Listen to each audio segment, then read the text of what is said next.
Hey everybody, Roll the Lines UK, Matt and Ash, ready for the call on this one.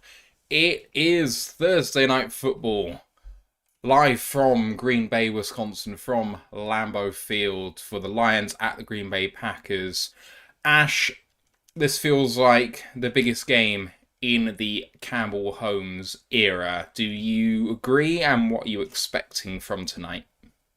Yeah, I pretty much completely agree. I know week 18 last year in Lambeau sticks out as a big game, but this is really our chance to really put a marker down on the division, take that sort of two-game lead in a way since the Packers will drop to 2-2, we'll drop to 3-1, but we'll also have that 1-0 divisional record where they'll go to 1-1.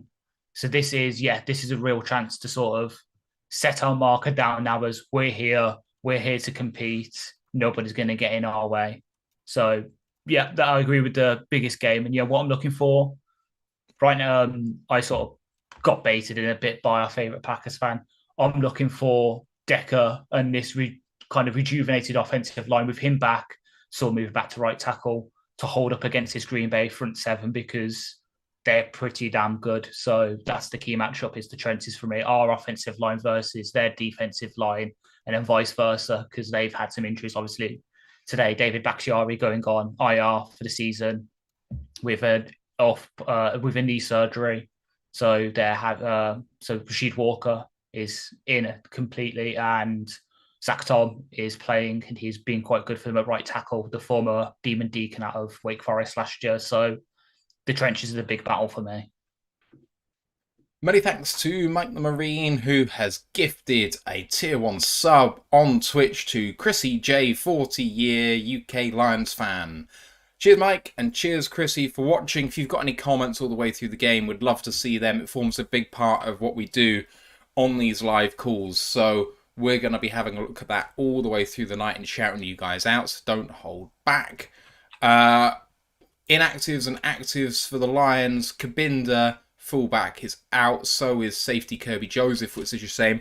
Maybe a slight surprise that running back Zonovan Knight is no-go today. Broderick Martin, the rookie third rounder, still doesn't go for the first time this season. Cornerback Emmanuel Mosley, despite it being announced that he was going to play in error by Pelissero, is not going, and Vaitai still out too.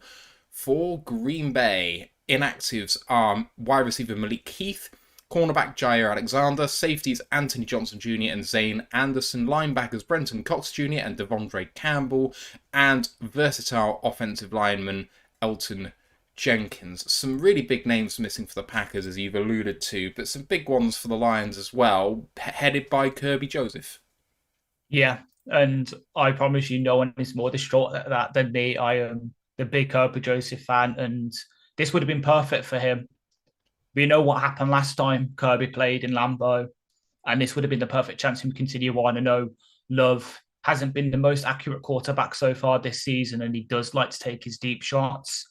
And with Christian Watson coming back for the pack today, it would have been more likely that he would take those deep shots, and maybe Kirby could have got his hands on a few interceptions, really started his second year career going quite well with a couple of turnovers.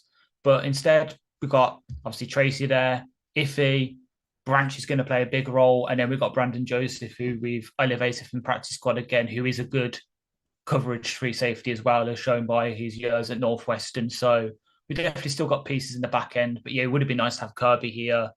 Bam Knight being an inactive, as you said, yeah, it's a bit of a surprise.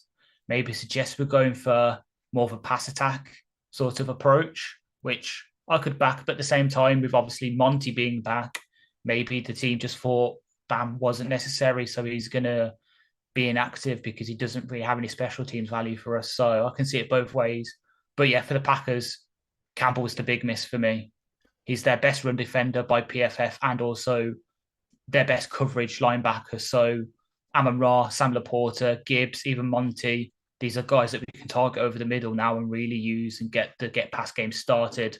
Because Barry likes to run this sort of death by a thousand cuts kind of defense where we don't allow the deep shots, but if you want to take the underneath stuff, that's fine by us. So this is kind of perfect person to be out for us because it really lets us do what we do best in the pass game and go against one of their big weaknesses in the short to intermediate game. Yeah, I guess you're right with Monty because with Reynolds and Gibbs, that's three running backs, and we don't need to run with four. And signing Daryl Daniels to the main roster kind of fills that H back role. Although Yeah, I would have rather seen anyone else. If I'm honest, I'd question that decision. To be frank, it's not why we couldn't have elevated him. I'm not sure. Rather than true. Yeah, I think it. I wouldn't be surprised if there maybe was a team sniff around. I have to have a look around the league to see if there's any big, well, any tight end injuries. But yeah, I would have elevated him personally because yeah, obviously on offense maybe we could have used Mitchell or Wright in that role, but the Daniels offers pretty much what Kabinda offered on special teams as well. Because you've got to remember Kabinda was kept around not only for offensive snaps, but also his big role on special teams, being a former linebacker. So Daniels did that in Arizona, so he's doing it again for us for the next, well, for the foreseeable future while Kabinda's out. Mike the Marine has also subscribed himself at tier 1 for his 7th month. Says lots of love. Thanks for all the work. Royal the Lions UK. Lions win 33-16. And yes, please do get your score predictions in now. We want to see what you think. I am hammering the under on this game. I'm going Oh, yes. 20 to Same. 17. That's what I'm thinking. Nomical Oh, 45 as well has asked me to drink a beer for 3,000 channel points. And my problem is I only have 3 and I can't get drunk because I'll be too loud and I'll get noise complaints again. So I I won't, will. yeah. I will. Because if I am, you guys are Ode Jaeger bomb because I forgot to do one for the golf touchdown last DSA. So I will do it. I will happily bite There the we go. bullet and give me 10 Subbing in. seconds. I love that.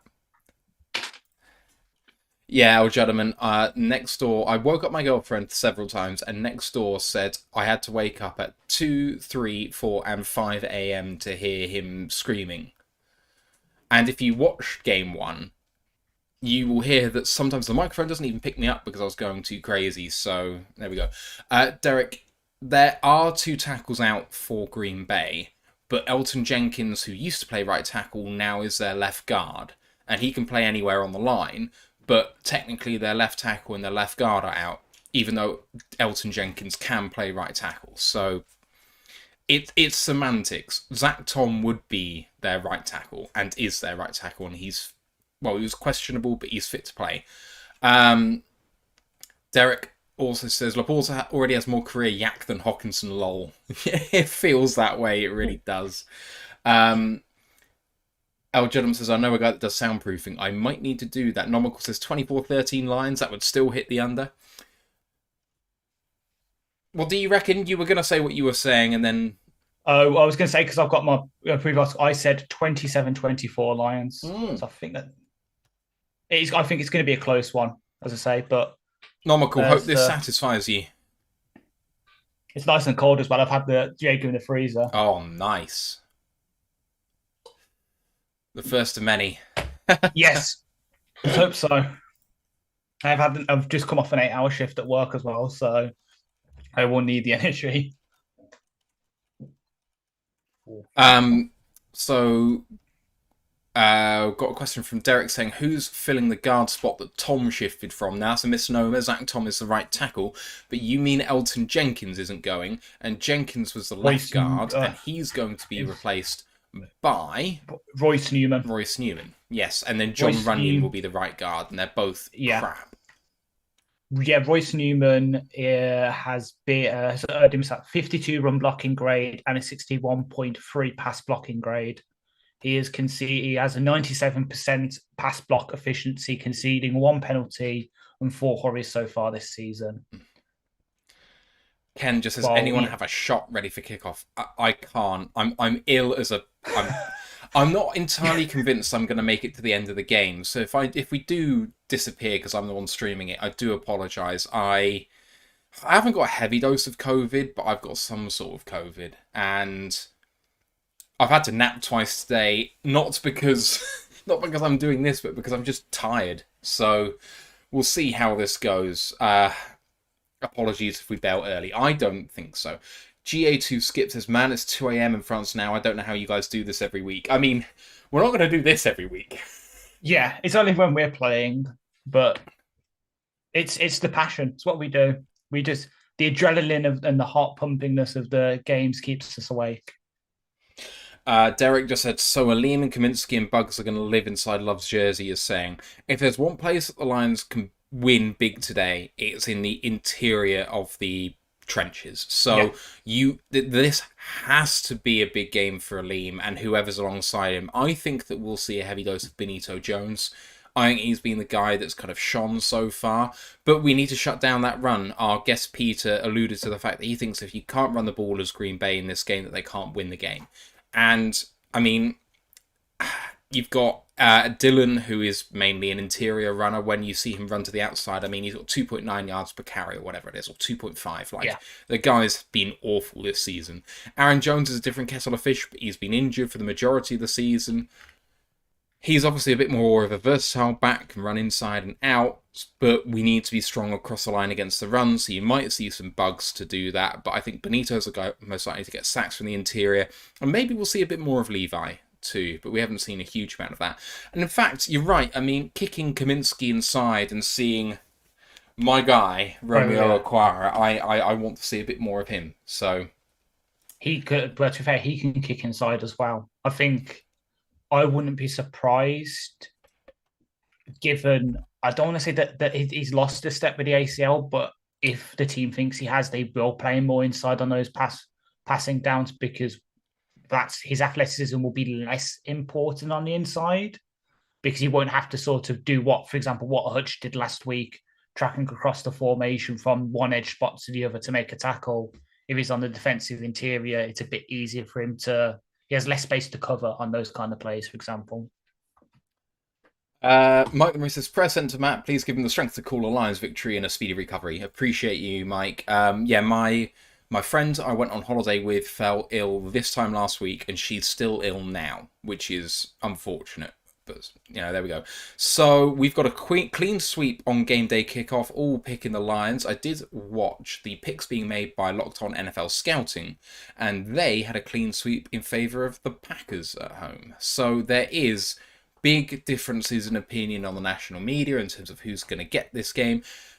We shall see what happens. It seems like you guys, and I'm not calling you biased, I'm just saying you're all Detroit fans, are all calling for a Lions victory. I'm not surprised.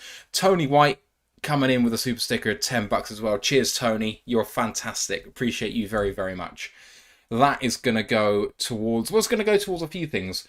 I have just sent to Ant a little taster for our new merch. So he's going to be getting himself a hoodie and a hat and a t-shirt.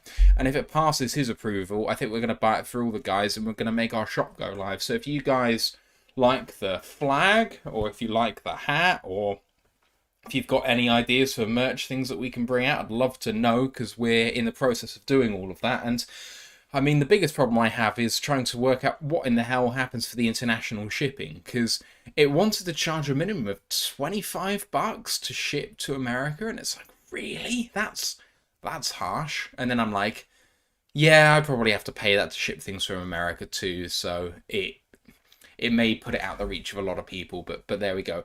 Grandad says, all mods get free merch. That is not what I said. That's not what I said. But I'm sure we can look into something. Mike says, I love the hat. And Mike says, I can't remember, do you record this live? We record it only to put stuff up on Reels and TikTok, which Ash does, and he's fantastic at it. As Ash says, the video on demand will be available on Twitch to look back, and it's on YouTube obviously now, so that'll be there forever. But we don't put it on the audio pod because no one wants to listen to this. Like going back, they know the result already. So right, I think the pre-game show is done, isn't it? So... Yeah. I've just seen Danny Rogers' tweet that the Pack won the toss and we'll be on offense first. Oh, which is good for me. Yeah, we love to see that. Set the tone on. As Penne said last week in the game pre-game huddle, set the tone early. That's what I'm looking for right now. That's what we need. I am going to try and do once again the score bug. So there it is. And I guess that helps you with your cut-ups as well. It really does. So that's what I do. Like, to a little peek behind the curtain, that's what I do. Obviously, Matt sends me the OneDrive. I download it, and all I do on like the Monday or the next day is sit there, look at the timestamps for key moments on ESPN, and then just On. sit there and cut Come it. But on. yeah, come on, guys. Woo! Lions 1910 on Twitch, subscribing with Prime. Their 5th month says, "Let's go Lions. Time to show our Raw." Maybe is what you're saying at the end of that. I don't know. It's missing off a word. I'm not roaring for you. Time to show our metal, perhaps. Oh, I hate it when the stats come up for DAZN. It's so annoying. Agreed. Taylor Decker's back, baby. I know. That is such a big thing for us. So big. Like, I know Ant was saying about it earlier. He was thinking that this game could have 15 plus sacks, and if Decker yeah, I totally see it. Yeah. Right, Craig Reynolds back to receive the kick. That's what I have now, Ash, and we're going to try and sync up now. So the kick for me, he's starting his run up now, and he is kicking it now. Yeah. Cool. Right, through the end zone, and the Lions are taking over from the 25. Let's do this. I'm just on ESPN. ESPN have us right now with a 53.4% chance to win. That sounds low for a 2.5 point margin at the kick, but there we go. 1st and 10 then. For the Lions. Looks like good weather out there. Montgomery, the starting running back, and they start with a handoff and run left and straight into a defender for no gain. 2nd down and 10. Straight at Preston Smith, who I think double check my article, but I think he was, well, so far has been the best. Yeah, he has been the best run defender on the Packers front 7 with a 78.2, so that kind of makes sense. 2nd down and 10 now. Jared Goff in shotgun, 11 personnel. Man in motion is Khalif Raymond. Play action, man free. Got it away quickly to Khalif Raymond. Can he beat a man? No, he can't. Tackle for a loss of 2 by number 29, Rasul Douglas. 3rd down and 12. Yeah. Early opportunity for the Packers to get off the field here. Why did I? Please don't make me say I jinxed it. Oh, no. This is not the best start.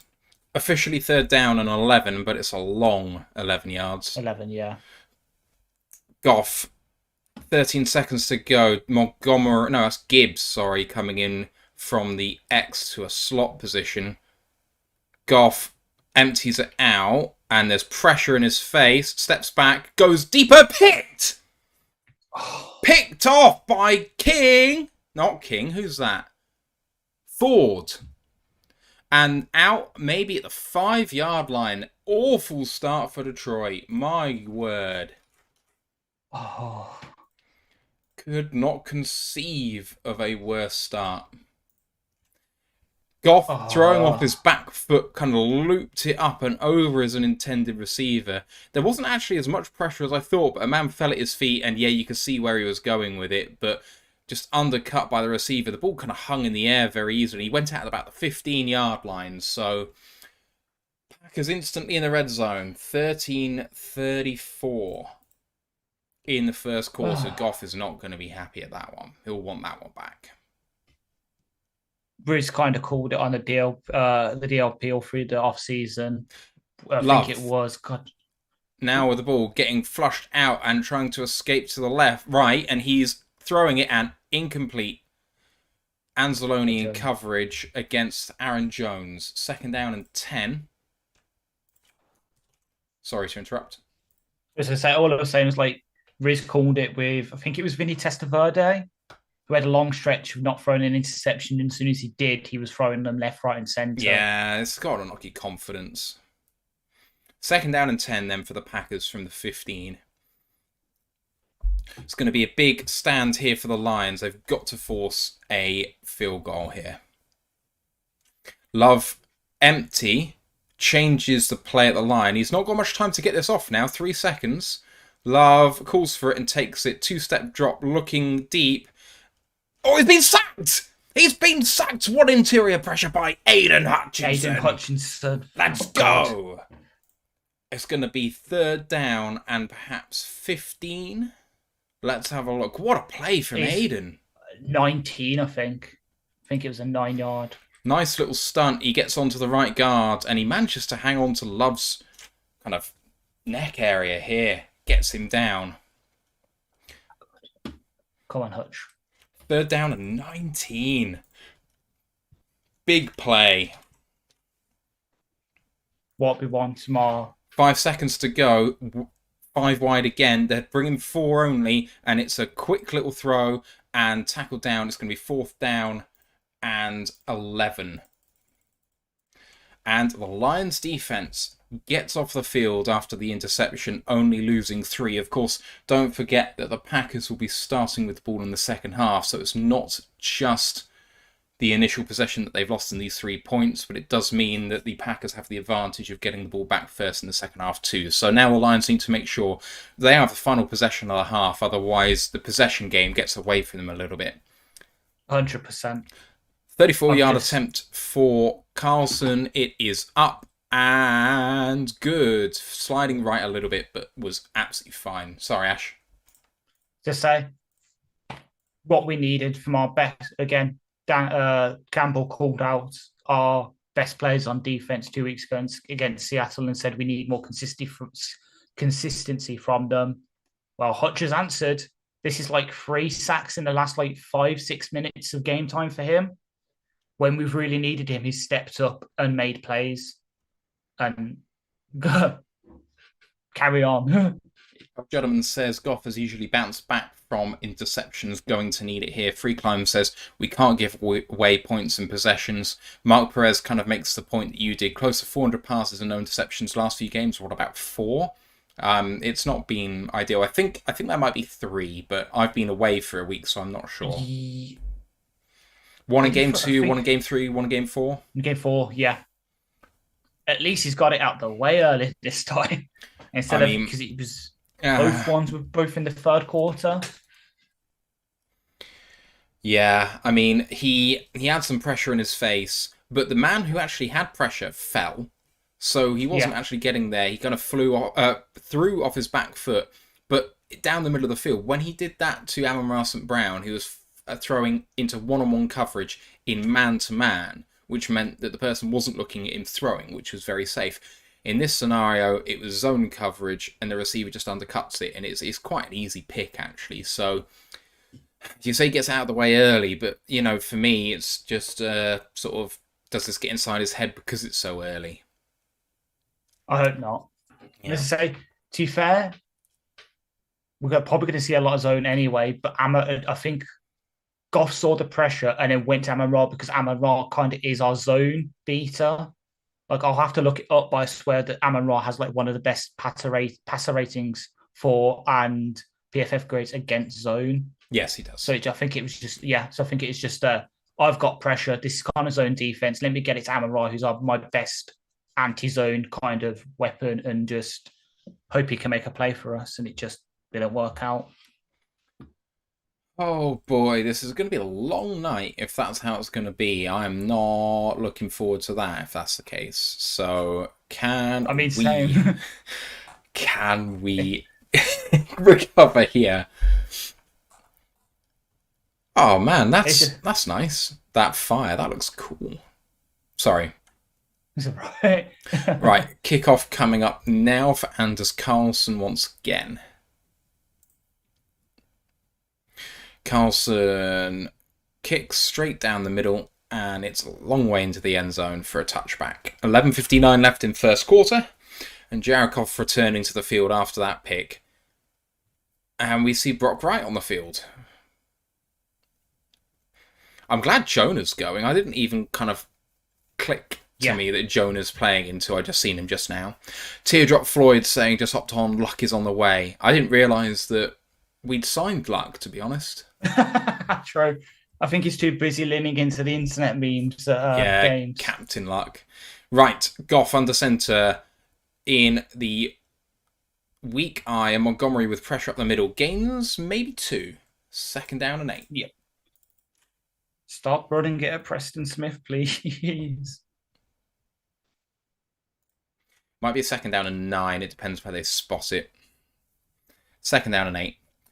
Come on. Come on, guys. Come on, people. Lambeau is such a wide stadium. The fans are so far away from the action. Yeah. Right, Goff under centre again and hands it off again, this time to Gibbs with a big hole, and he manages to get through all the way for maybe 7.5 yards. It's going to be 3rd down and 1. What a bruising run. Took first contact only a few yards over the line and managed to get maybe 4 or 5 extra, Ash. Yeah, that's what I know. A certain fantasy analysts have been hating how we're using him, but I think last week really got him into rhythm, and he's getting there now in terms of like his running and that. So heavy set here. Heavy set. 3rd down and 1. What are we going to do here? Goff does hand it off and gets the first down. Gain about 2 yards there from David Montgomery, and the Lions convert for the first time today. Love it. I mean, what? Oh, and they had pinched up the middle as well. Ooh.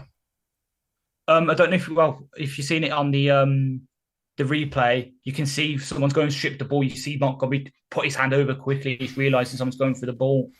Not again. I was going, oh, not again, because he obviously fumbled against Seattle. That was a bit of a Goff killer. Comes back and checks it down to Jahmyr Gibbs. That's a catch and probably gain of maybe 3 or so. 2nd down and 7 is what I'm calling that. Yeah. Clay Walker. Oh, it might be 2nd down and 5.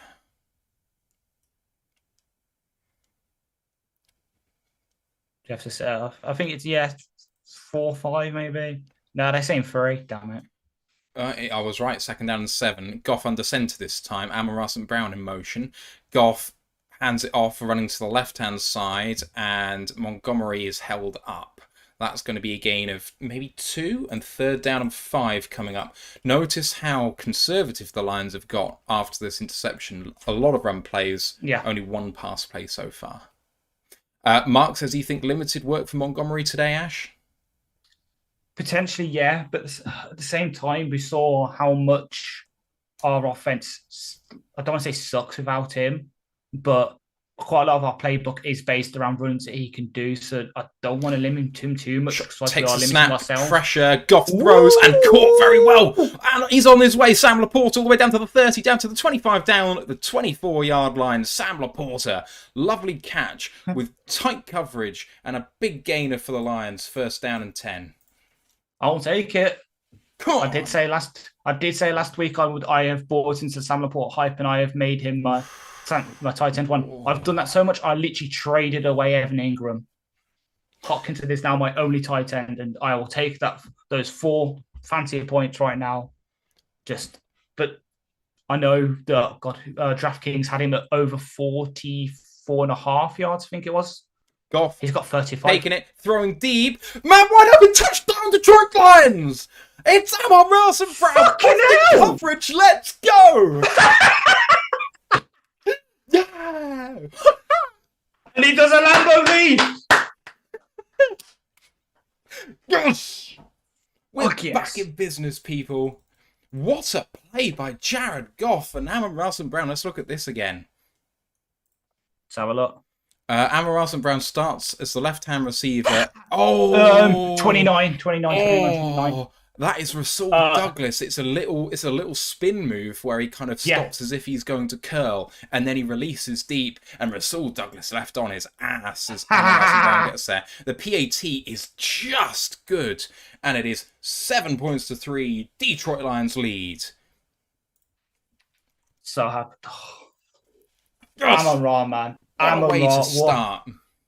That is up. Sublime and ridiculous. Yes. That was absolutely sublime. Oh, man. Teardrop Floyd said, luck has arrived. Drew Howard said China route. I didn't think that was a... Is that a China route?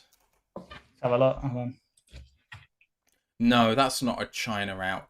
China route is several people working underneath several people working underneath with the tight end running a deep post, deep corner, and then the X receiver running oh, I can't think anymore. I've I'm got it not up, very yeah. well. So, Yeah, that's so not look, it. I don't think. yeah, that's not it. No. Well, I didn't see what everyone else was doing, to be honest. I didn't even look. But what's a curl that then releases upfield? I don't know. Oh God. Let's not worry about it too much. I mean, Is it a stop and go? yes, that's it. Although that was a bit more than a stop and go because it was a spin. I Yeah, I guess it just classes as stop and go. yeah, I think Yeah, stop and go works. it's like a hitch. Yeah, because a stop and go is a hitch. But yeah, then you just convert into a go. I think Oh, sorry. I'm gonna. Even if it was, I think it actually might. Well, I think it might have just been that Amon Ross saw Douglas slip and then instantly converted his route to a go route because he knew he was going to be open and Goff could hit him. Yeah, So I think that's probably what happened. It's probably he was running a in, out, hitch, whatever. And as soon as he's about to break, he sees Douglas go and he just converts, which is high IQ play from him, high IQ play from Goff to see it and hits him in stride to get the touchdown, and FTP. Amon Russell Brown, 1 of 2, 24 yards, touchdown. Jared Goff, 4 of 5, 60 yards, a touchdown and interception. That's an interesting stat line to start. That it really is. Our gentleman said it better than me. That's how you come back from an interception. Damn 100%. right. That's 100%. Oh, I am hyped. You guys, 7 of 3 Detroit. Ash Bellinger also says, I also dropped Ingram for Sam Laporta. There we go. Our gentleman says, I just traded him.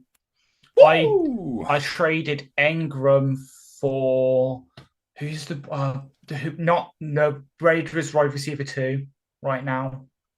I should know this. Right, kickoff is away for the Lions. Keyshawn Nixon is going to return it. And, he's run into his own man and he's down at the 20. Tackle by Chase Lucas, I think it's going to be credited to. First down and 10 for Jordan Love. And, I mean, the offense went for a net of 0 yards on his first possession after having really good field position. This time, the standard field position, he has just got over 53% completion rate in the year so far. Yep. 50% completion rate against the Saints. He was poor for the first 3 and a bit quarters of the game. He did have one possession where he drove him all the way down. They went for it on 4th down and did not convert. Comes out in the pistol. Now they have a very familiar formation with a fullback to the right of him and a tight end and wide receiver on that side as well. Fake handoff, looking to throw, and it's Isaiah Buggs who's got him down. Everyone's getting in on it. Everyone's getting on it. And you use your Lions. Yeah. Oh, make it even to make it even better. The Lions PR have come out with yet another great stat. In his 37th career game, Lions wide receiver Amon-Ra St. Brown produces his 13th career touchdown reception. Thought he'd had more, to be honest. But this ties for the 5th most touchdown catches a Lions player has logged through 37 career games. Love to see it though, Bugs. Oh, and a lovely pass breakup by the man himself, Jerry Jacobs. Jerry Jacobs, yes. 3rd down and 16, and how a game can change. The Lions threatening to get off the field with a lead. Lovely play by Jerry, lovely play by Isaiah. 3rd down and 16. Now, this is a down and distance that sometimes the Lions have struggled with. 3rd and long. They get plenty of pressure. Yeah. They leave holes quite deep. I would say the thing with Love is that noodle arm takes a long time for that ball to get there sometimes. And Pete said he wasn't worried about it. I would be if I was a Packers fan. Now the Lions are leaving a big gap. Let's see what happens. Love winding up, now having to escape. He pop passes it and it's incomplete. There's a flag on the play. I anticipate this being a hold and it should be declined by the Lions, but we shall see. Yep. Holding, it is on Green Bay. It will be declined. And the Lions get off the field. This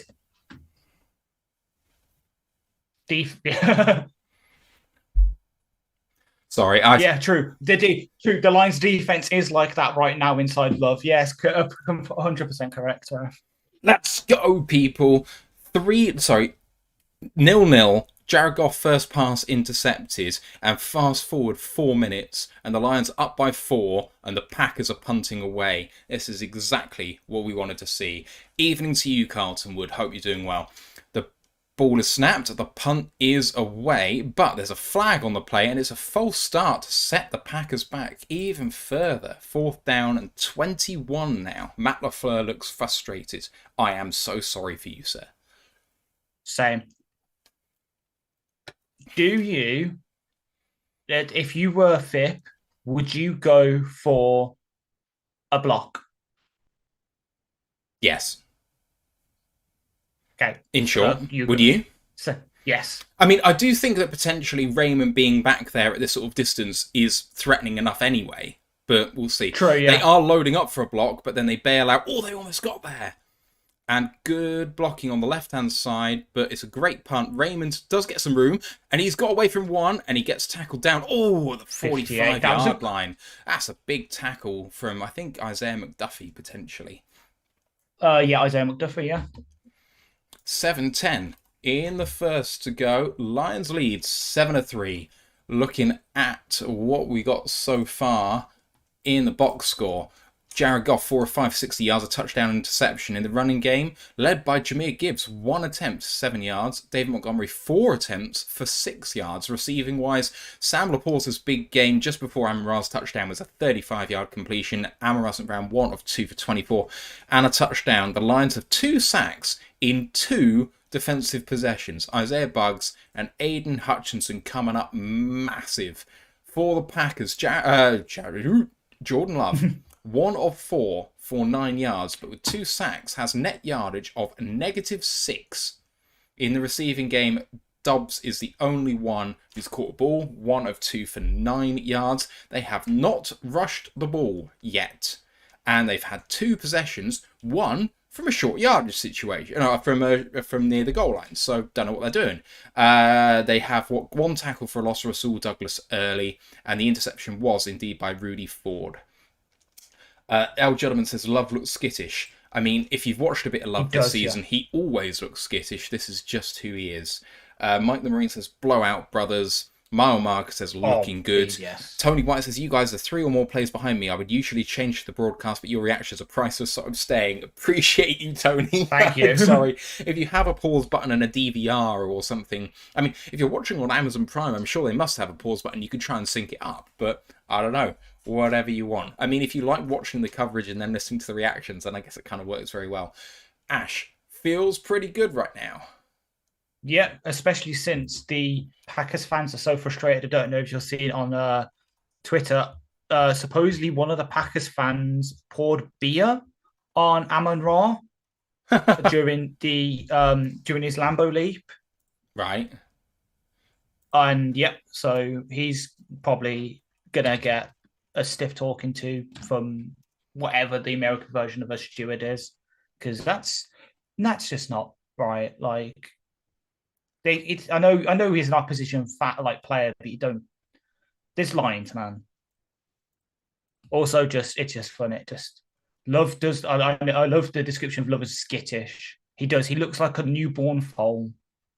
Without his little mama horse, Aaron Rodgers, to come take him on a lovely darkness retreat. If he has a few interceptions today, Jordan Love, we could say Love is blind, maybe.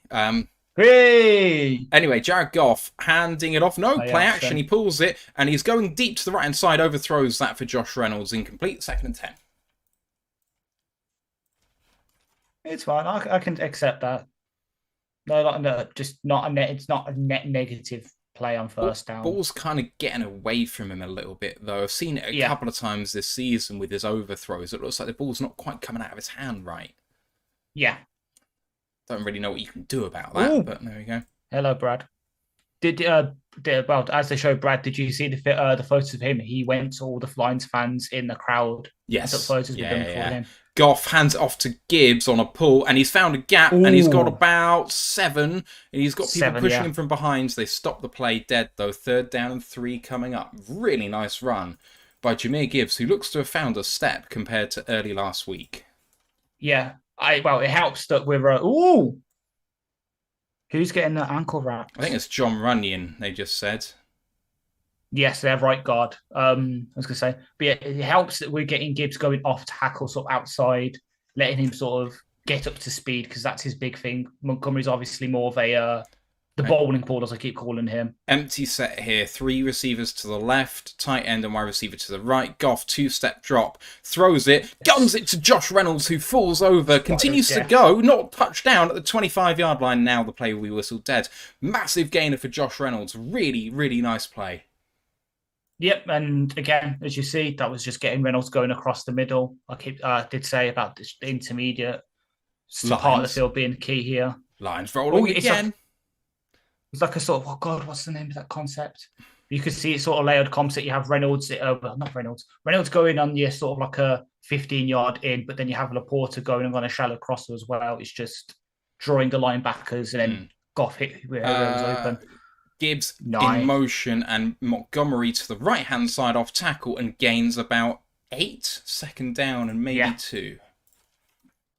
Lions are rolling. Okay, there was one misstep by Goff, but they pinned him deep. They've not given the Packers anything on offense. They're keeping their defense off the field, apart from that interception, which means they're getting time on the sideline. Everything feels like it's going well right now. And you can see Jackson pulling for the blocks, and Montgomery had lots of space because of it. 2nd down and 2 it is. 5:10 left in this first quarter. 1 in the backfield, and Gibbs fakes a jet motion and caught in the backfield, but he manages to call himself forward for a gain of 2, and that might be a 1st down. I think it is. That It'd be a huge play if that was a 1st down, considering where he was hitting the backfield. Yeah. And if it is, that is why we signed Montgomery in the offseason, because he can do stuff like that. But as much as we love Jamal as a person, and he did obviously have all the touchdowns, he doesn't have that sort of extra little bit of juice. Yeah, but he was so good from the goal line because he does have a bit of juice every now and again, but it's a different situation when it's not a goal line play. 5 seconds to go to get this off. Goff is calling for it urgently, and they do take the snap. Pressure coming from the right-hand side. Goff has to escape. He's got lots of room to the left. Goff might go for it all here. He's going to try for it, and he gets contact. He gets the 1st down, though, Goff. 1st down and goal down at the 4. Wow. I mean, Goff feels like a runner. I was about to say, you pretty much stole the words out of my mouth. Goff heard people saying, oh yeah, the Lions need a quarterback who can have stuff on the ground. Last week, read option touchdown. Today, getting 11 yards on the scramble. Goff is a dual threat quarterback, and as someone just quite adequately tweeted on Twitter, Goff is vanilla Vic.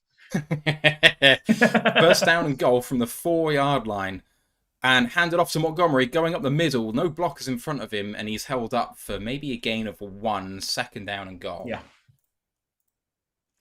Heavy. Nah, heavy with play action is what I want to see here. Yeah, and if that fails and we get down to the 1-yard line, you know what play I'm going to be calling for. Yeah, we need a touchdown here, says Free Climb, and you're absolutely right. Can't be settling for a field goal here. I want to see heavy set with a rollout with throw in the flat to a tight end or a fullback. Laporta. Please. James Mitchell could be a candidate for that too. We're not heavy. Goff hands it off to left. It's a big hole! Touchdown! Montgomery! Hang on. No, well, it is time. It is time. It is time to go to the 2:54 left on the clock, and the Lions take a 2-score lead in the first quarter. Let's have a look at this play again. Goff hands it off with motion to the left-hand side, and Sewell and Josh Reynolds combined to box everyone out. What an amazing touchdown. And he literally just bounces off Decker and spins in. Beautiful. Here's a PAT attempt. And Riley Patterson is good. Lions lead 14-3, and the Lions have had an interception already. What a day so far. Yeah. dare I say, I know this is gonna get groans from you and the crowd. This Packers defense has looked like Swiss cheese so far. Oh, yeah, apart from the interception. Apart from interception, but after the interception, this Packers defense has looked like Swiss cheese so far. And I mean, I know I said it in earlier that Barry's defense likes to sort of take away the big play. We have had big plays. We have had. I'm going to go back. So obviously the touchdown, 24 yards. Laporta before at 35. So there's two big explosive plays. And then on this drive, 23-yarder to Reynolds. So that's three explosive plays on three drives. I mean, we should know that Joe Barry's not a good defensive coordinator, but Your comment of Swiss cheese has amused some people, by the way. yeah. If you like those kind of jokes, check out my weekly game previews where I make a load more of them. The title is usually one, and then I litter through them because my brain just works that way for some reason. Someone says something, brain just goes. Brian Shook just said 70 isn't out of the question. Oh my god. Don't even joke about that. Let's just win the fucking game. I do not know what I would do. You know what? I'll say it. If we do score, okay, if we score more than 40, I will do tomorrow's podcast in the ski mask. You weirdo. I will pull out this. I know I said I'll keep it, and I'll keep it in the cupboard until we get to the post. If we put an absolute beating down on Green Bay, it's like 40. Let's say we score over 40 and it wins by over 25. I will wear the ski mask for the entire podcast tomorrow. It'll be uncomfortable for me because my glasses don't fit under it. So I might be semi-blind for most of the podcast because my eyes will go out of focus, but I will do it. We have a good point made by El Judderman saying sicko is the word. You're right. You're right, it is. Yes, I am 100% a sicko. And I do not care. I said it on Twitter earlier when I was doing a bit of guerrilla marketing for this stream. I am 100% a sicko. The kick is away, and it's being brought out once again by Keyshawn Nixon, and falls down. Great tackle by the Lions, number 27. That's Chase Lucas again. Chase Lucas. 2:50 to go in the first quarter, and the Packers are back out on the field. You want to put your foot down on the throat of the opponent. This is where you do it. First down and 10 for the Packers. I wonder how desperate do they have to be to start using the Jamal Agnew plays against us? Because they've already started doing it. Nixon's already had one end around and one target so far this season. Needs to be part of their offense, though. In the pistol, 11 personnel for the Packers. Slight motion left inwards to the right hand. Oh, not to the right hand side, but slightly to the right of where he was. Love calling for it and handing it off to A.J. Dillon for the first carry of the game. Gains about 4 yards. He just ran straight into Barnes. Yep. Second down and 6. I mean, at the end of the day, getting 4 yards per carry out of A.J. Dillon is basically doubling what he's doing on average, so it can't be bad. Yeah, he is. Oh, my time is way off. Sorry, guys. There we go. I can tell usually from my thing. I was going to say... running. Right, okay. 14-3, second down and 7 from the Packers, 24. In pistol again and handing it off and coming left and breaking free of one tackler but not getting free of the second. That's Brian Branch, and it's going to be third down and maybe 4. Could be 3. MFGT84 says Barnes seems to have pushed Rodrigo out. Rodrigo's still getting significant snaps, but he's definitely not a starter anymore. He's absolutely inside linebacker 4. Yeah. And I hate to say it, but you watch the past 2 games or so. He's not been good. He's not been good. The teams have been picking on him, especially with crossing routes. 3rd and 3, this time in shotgun. Still 11 personnel. Man in motion is the tight end. Throws over the middle, God. and it's almost intercepted. It would have been Walker, but it could have been tipped by the wide receiver. It's 4th down and 3. I said you want to put your foot on their throat. You want to get off the field here, 3 and out. And they've done that. Lions have got them into 4th and 3, and they should be punting once again. And there was big pressure in Love's face here by Aleem McNeil. And there was a holding call missed on Aiden Hutchinson there too. Fantastic stuff by the Lions. And if Tracy Walker could have picked that, we would have been in absolute dreamland. But never mind. 4th down and 3. 100%. My time is still running. I don't want to disparage Tracy because obviously he has been a reliable servant. Catch called for and caught at the Lions 25. They're taking over. Sorry. I was going to say, I don't want to disparage Tracy because he is a reliable safety. He's been a good servant for us. Imagine if it was Kirby on on that play. I mean, the thing is, if it's touched by the receiver in flight, then there's no way anyone's catching it because it just disrupts your flow. But if that has just gone straight on, you're absolutely right. Yeah. Danny Gaming seems to make the same point too. Cooldown Rat says, Ash, it's not very gangster to wear glasses over your ski mask. I know it's not, but I'm not. I don't see clearly as it is anyway. All right, here we go. Lions offense back on the field for their 4th possession of the quarter. And the feed has stole the stat I was about to say. I was waiting for us to come on offense to say it. Go on then. But David Montgomery is the first Lions running back to have a rushing touchdown in each of his first 3 games since Barrow. It's a big stat. Damn you, Street. Right, Lions on offense then, 1st down and 10 from their 25. 1:20 to go in the first quarter. 2 tight end set, 2... short drop. What a catch that is by Josh Reynolds. Number 2 for him on the day. What a lovely throw by Jared Goff.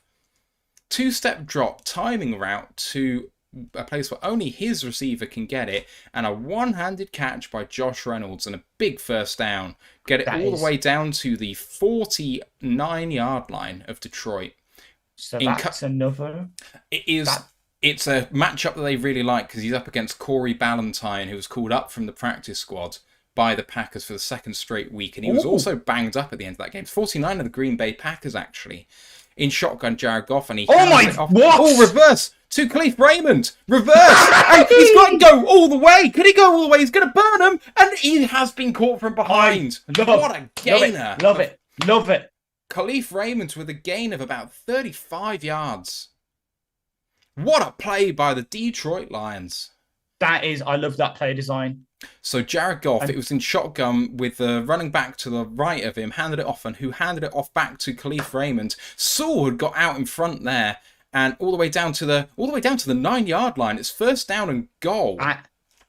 And could I just want to give a small round of applause to Jared Goff for that block on that play. Well done, sir. I am proud of you. That's the end of the first quarter. And what a first quarter it has been in the context of the division. And this drive, I keep saying it, Joe Barry's defense is designed to stop big plays. Look at this drive. We've had a pass for 26 yards and a run for 40 yards. We are torching this Packers defense. Right. I will hide the scorebug and bring up the scoreboard for the second time. 14-3, the Lions lead. Jared Goff, 6 of 8 for 109 yards, a touchdown and interception. David Montgomery, 8 carries for 20 yards and a touchdown. But of course, we've just had Khalif Raymond, 1 carry for 40 yards. And wide receiver Amar St. Brown, 1 catch on 2 targets, 24 yards and a touchdown. For the Packers, slightly lower key. They have 1 net yard of offense. Jordan Love, 1 of 5 for 9 yards. Romeo Dobbs, 1 of 2 for 9 yards. And running back A.J. Dillon, 6 carries for 7 yards. Of course, on defense, the Lions have had 2 sacks we mentioned earlier, Buggs and Hutchinson. Rasul Douglas for the Packers has a tackle for a loss. Rudy Ford has the interception on the day so far. Lions are 1st and goal with 9 yards to go when we return into the second quarter. Ash, how are you feeling about the game so far? I'm going to be honest. I was a bit nervous coming in. Those nerves are pretty much gone, and I don't want to jinx it by saying that, but as I said before the game, we have we've done as Penne said last week. We have come out and we have set the tone. We are as you said, we've come out, put our foot on their throats, and we're slowly but surely just choking the life out of them. This game could be wrapped up by halftime. It feels strange saying that about a game being played in Lambeau when we're not Packers fans, but saying that this game could be wrapped up by halftime. How? Apparently, Ant has said that he's wearing the Isaiah Bugs outfit if we win and do the Benito. podcast. Benito. Sorry, Benito. My bad. Benito's outfit. Oh my god.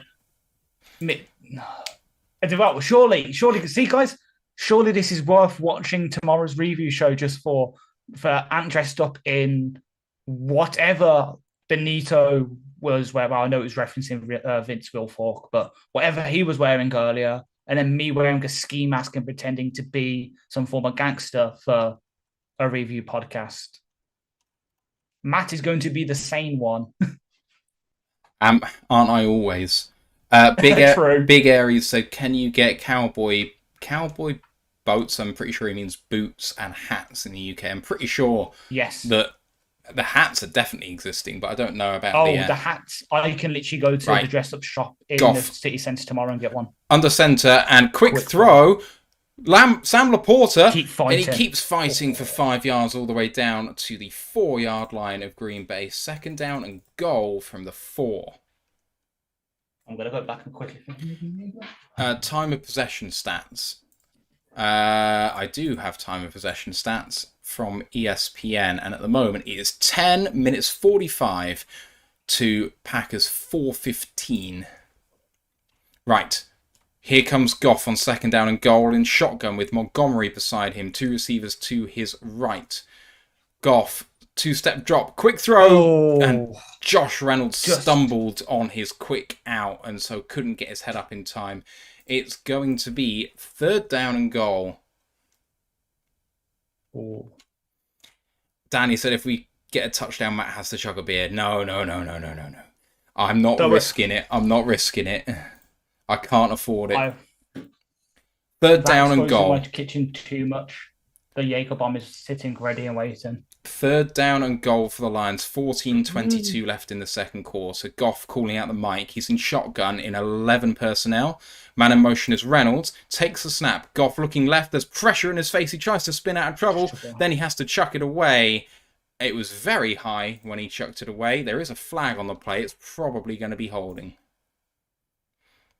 That's the sort of spin move you don't want to see out of Jared Goff. I wonder if they'll accept this. It is holding on the offense.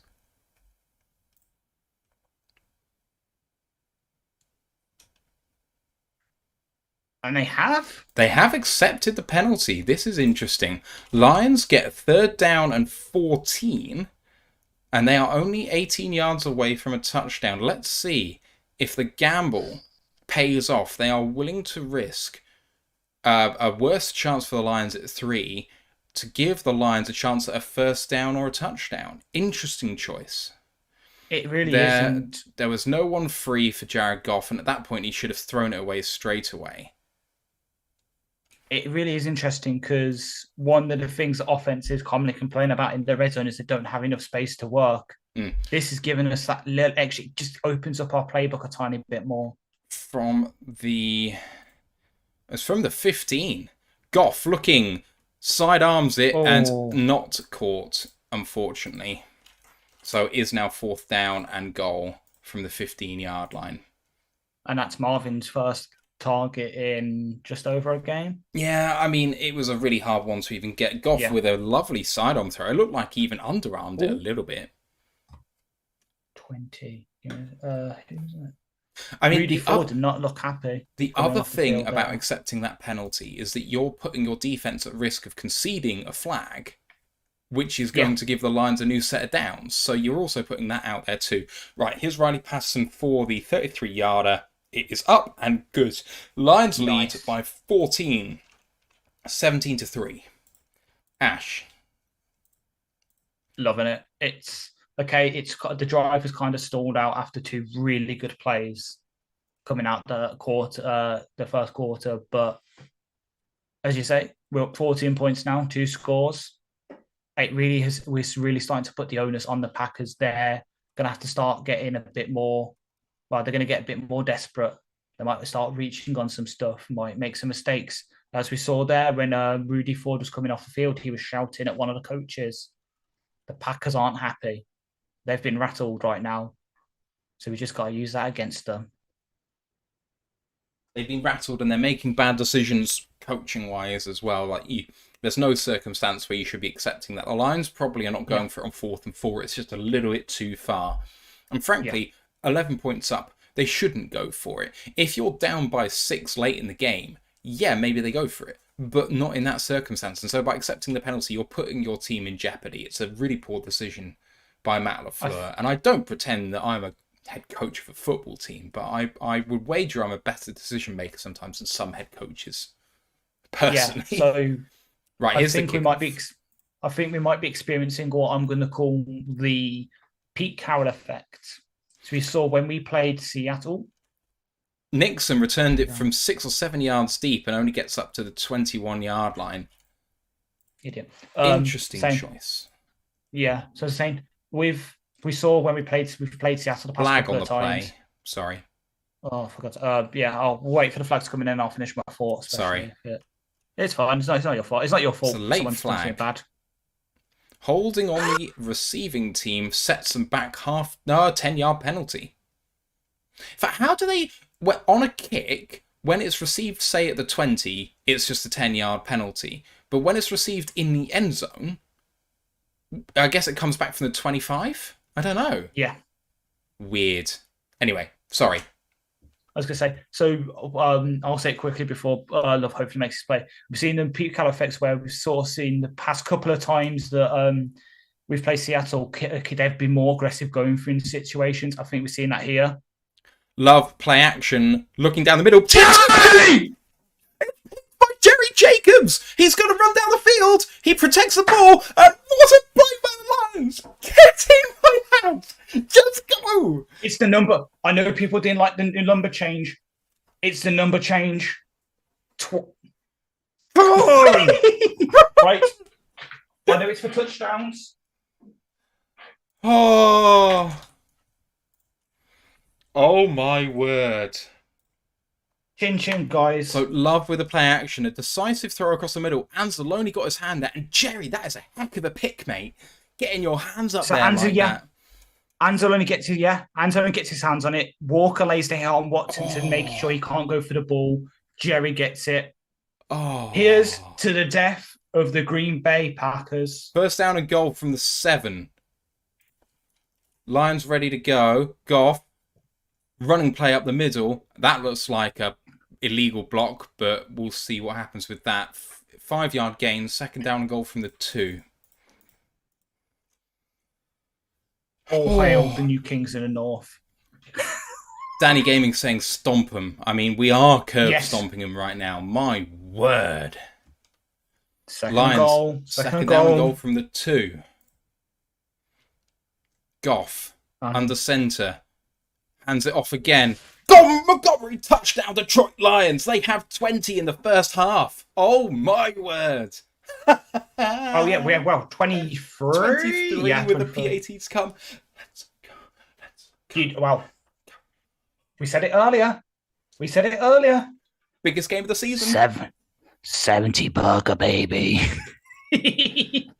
Oh my god. Right. That's lovely vision by Montgomery. The design run is to go to the right. He cuts back to the left with pressure in his face. There's no one there. PAT to come. It's up. It is good. 24-3 Detroit lead. If it is going to have to be a big comeback from the Packers from here. Ash, talk about that interception a little bit more. It's a combination of 3 really good plays from our defenders. Obviously, Anzalone continuing his really good season so far. I know me and you really spoke about him on the first couple of drives last game against the Falcons, where he was making plays left, right, and centre. But he gets his hat, he sees the passes come in, gets in the passing lane, jumps up, gets a hand on it to tip it. Walker reads it, gets his body in a place where he's is legally obstructing Watson for getting his timing to jump up for the ball, and then Jerry's just there, gets his hands on the ball, and gets that turnover. I know that he's had some criticism over the past few weeks, and I do admit I've been one of the people criticizing him, but he's got us a turnover. He's made a play. He's shown why he is still a starter for us. And Mosey, I know he's back, kinda. I know he's inactive right now, but he might be back next week. Jerry's making a claim of like, okay, the boot has been put on my ass. This is why you should keep me around instead of kicking me to the curb. I'm just. I'm just having a look at the Draft Network Discord at the moment, and people are saying, "Where's Gibbs?" which is quite funny. It's a meme. They know it's a meme right now. Thank God. Okay, thank you. Honestly, that if I see one more of those later, I'm gonna. So one of the Lions guys on there I've seen a lot of people confused as to why the Packers were underdogs tonight. He said the Lions are better everywhere. They're not. He's not wrong. Not wrong. He's not wrong. So,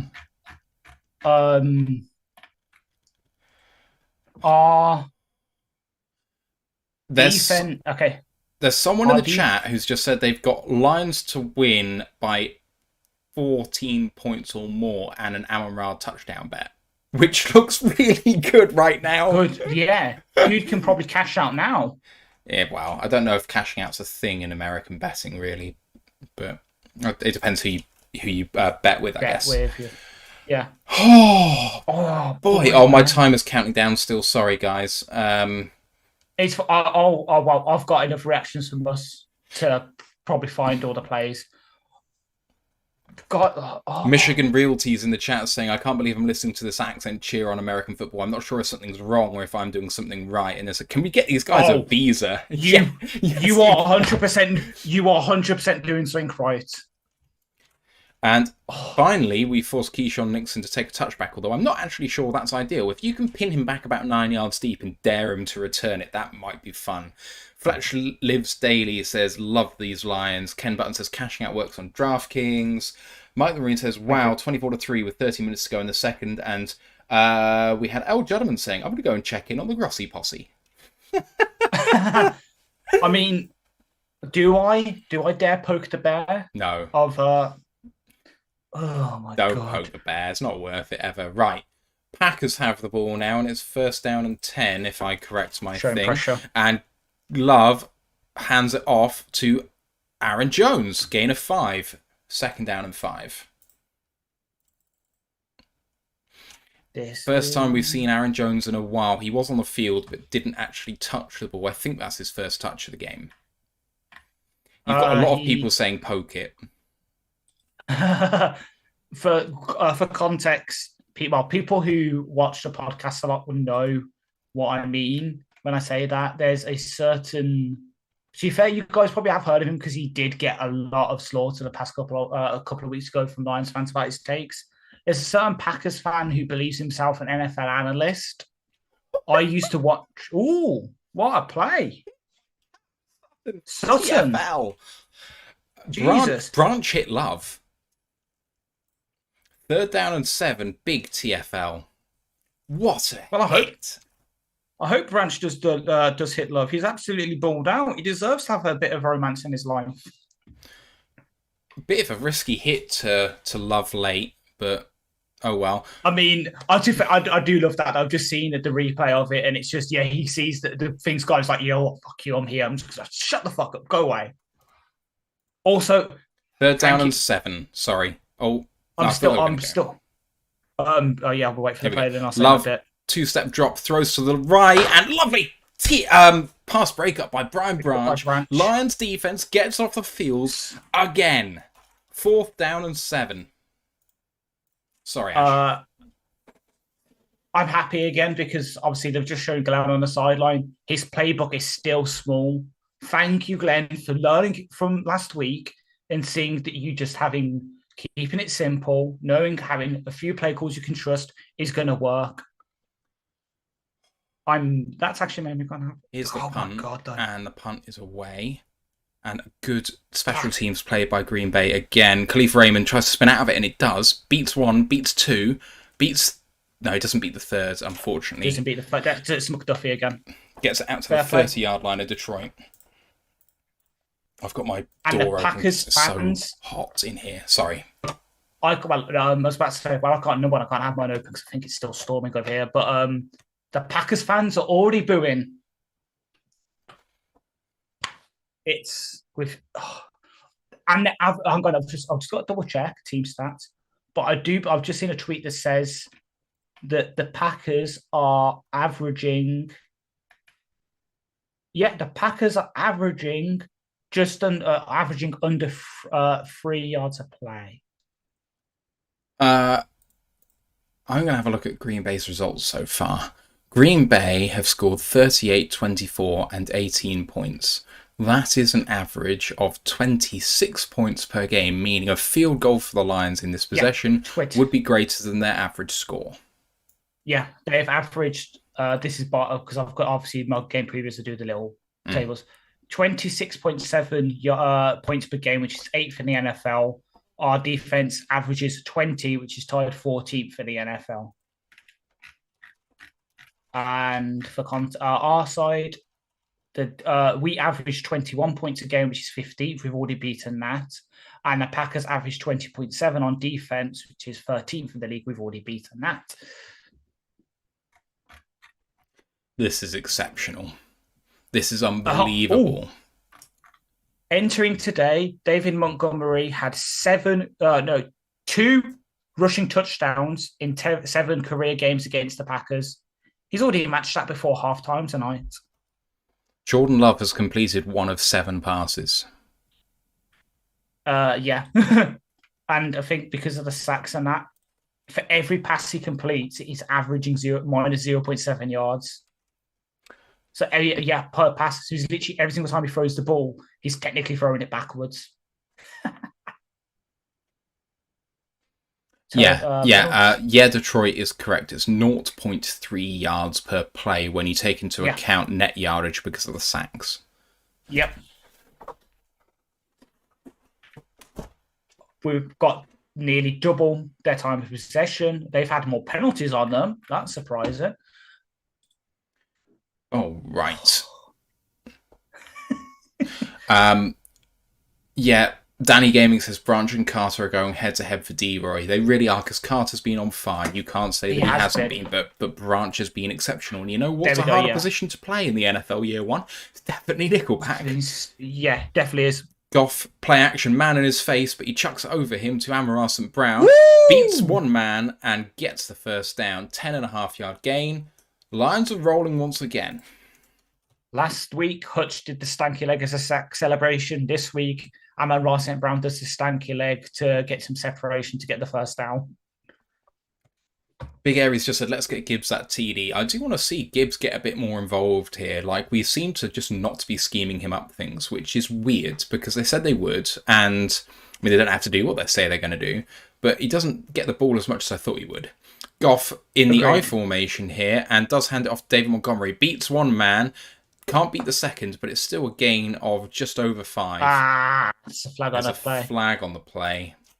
Before the flag comes in, I want to say, good block by Dow Daniels there at fullback. 10-yard penalty for holding on Jonah Jackson, unfortunately. First down and 20. Damn it, Jonah. But fair, like, still, he won't show a replay, obviously, but really good block there, as I say, from Daniel Daniels as the fullback position. Maybe shows why we're so interested in having him. Maybe. And I've just immediately in my head, I've just worked out why we signed him off to practice squad instead of elevating him. Why? Because you can have a maximum of 3 elevations a season. Yeah. So Jessica Bin is going to be out for longer than 3 games. I guess so. There we go.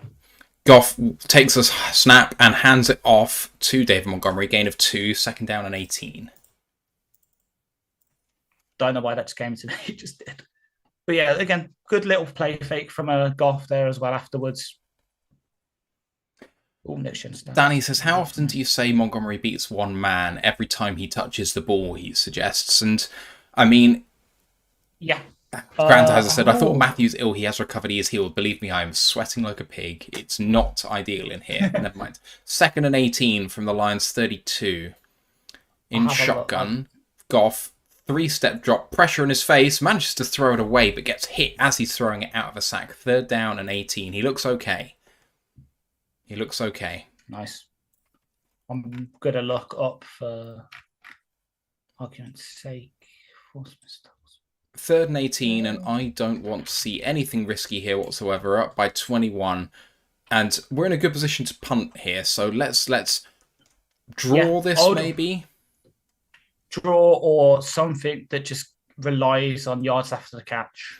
Yeah, I don't want to see us take any interception risk here because we don't need to. Right, here we go. 3rd and 18, and it's a false start for the Lions. We're coming back another 5. To back up the whole David Montgomery makes someone miss on every single run. So far in 2 games, on 37 attempts, he has an 11 forced missed tackles. That's, well, roughly 1 every 3. I think the thing about him is sometimes he doesn't force a missed tackle, but he drags the tackler 5 yards back with him. Yeah. So 3rd down and 23. Goff in shotgun. Empty formation. Only rushing 3. Short pass to Gibbs. Good catch. Gets out to the 36-yard line. It's 4th down. And the Packers get off the field for what feels like, apart from the interception the first time. Yeah. Well, said something to do with Yak. There it is. Quay Walker's made a good play. It was drawn up to sort of give Gibbs some open field, let him see what he could do with the ball in his hands. And he just made a good play. So fair play to him. But yeah, to sort of go back quickly to the David Montgomery thing. Fox is ready to punt. The MVP himself, Jack Fox, pressure in his face, but gets it away.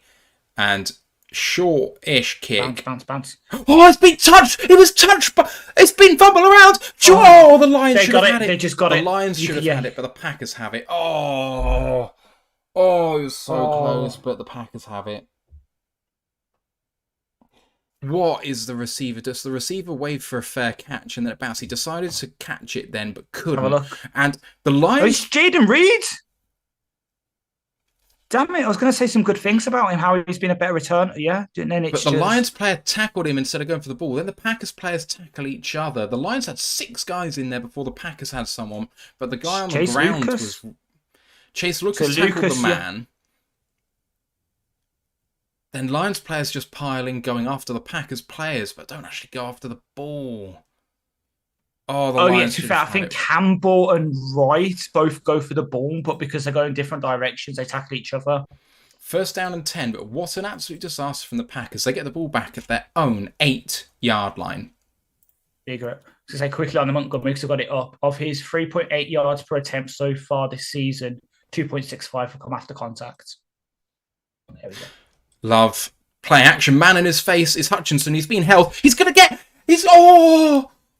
Oh, he almost had a safety. Love manages to get it off. 2nd down and 9. But Love got so lucky to not have a safety against him there. My word. Ash Bellinger subscribing with Prime. We're up to 51 subs, people, on Twitch. Come on, guys. Thank you to Ash. Appreciate you very much. Let's go, people. Lions are fucking smashing him here. Dare I say it? I've already done it once this season. If we win tomorrow at a random point during the review show, I will gift 1 sub on Twitch. 2nd down and 9. In pistol, quick throw, nice catch, good defense by Jerry Jacobs, forcing him out. 3rd down and maybe 4? Yeah. I'm going to say 4.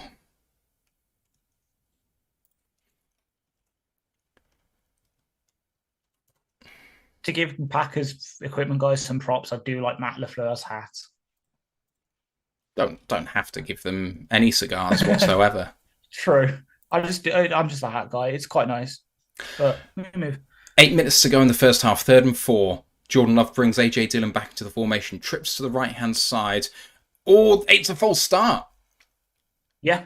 So the Lions came across the line, but I think they got back. Then Rasheed Walker jumps, and then I think the Lions come across. I think that they will probably call this on the Lions, but I think they should call it on the Packers. Depends what they reckon. Yeah, they have called it on Yeah, the defense. That's a shame. It's going to be a first down for the Packers, and that's a big mistake. it's on Charles Harris, unfortunately. Damn. Yeah, it's close. It's close because Harris comes across, but the flinch happens quite a bit afterwards. Let's have a look.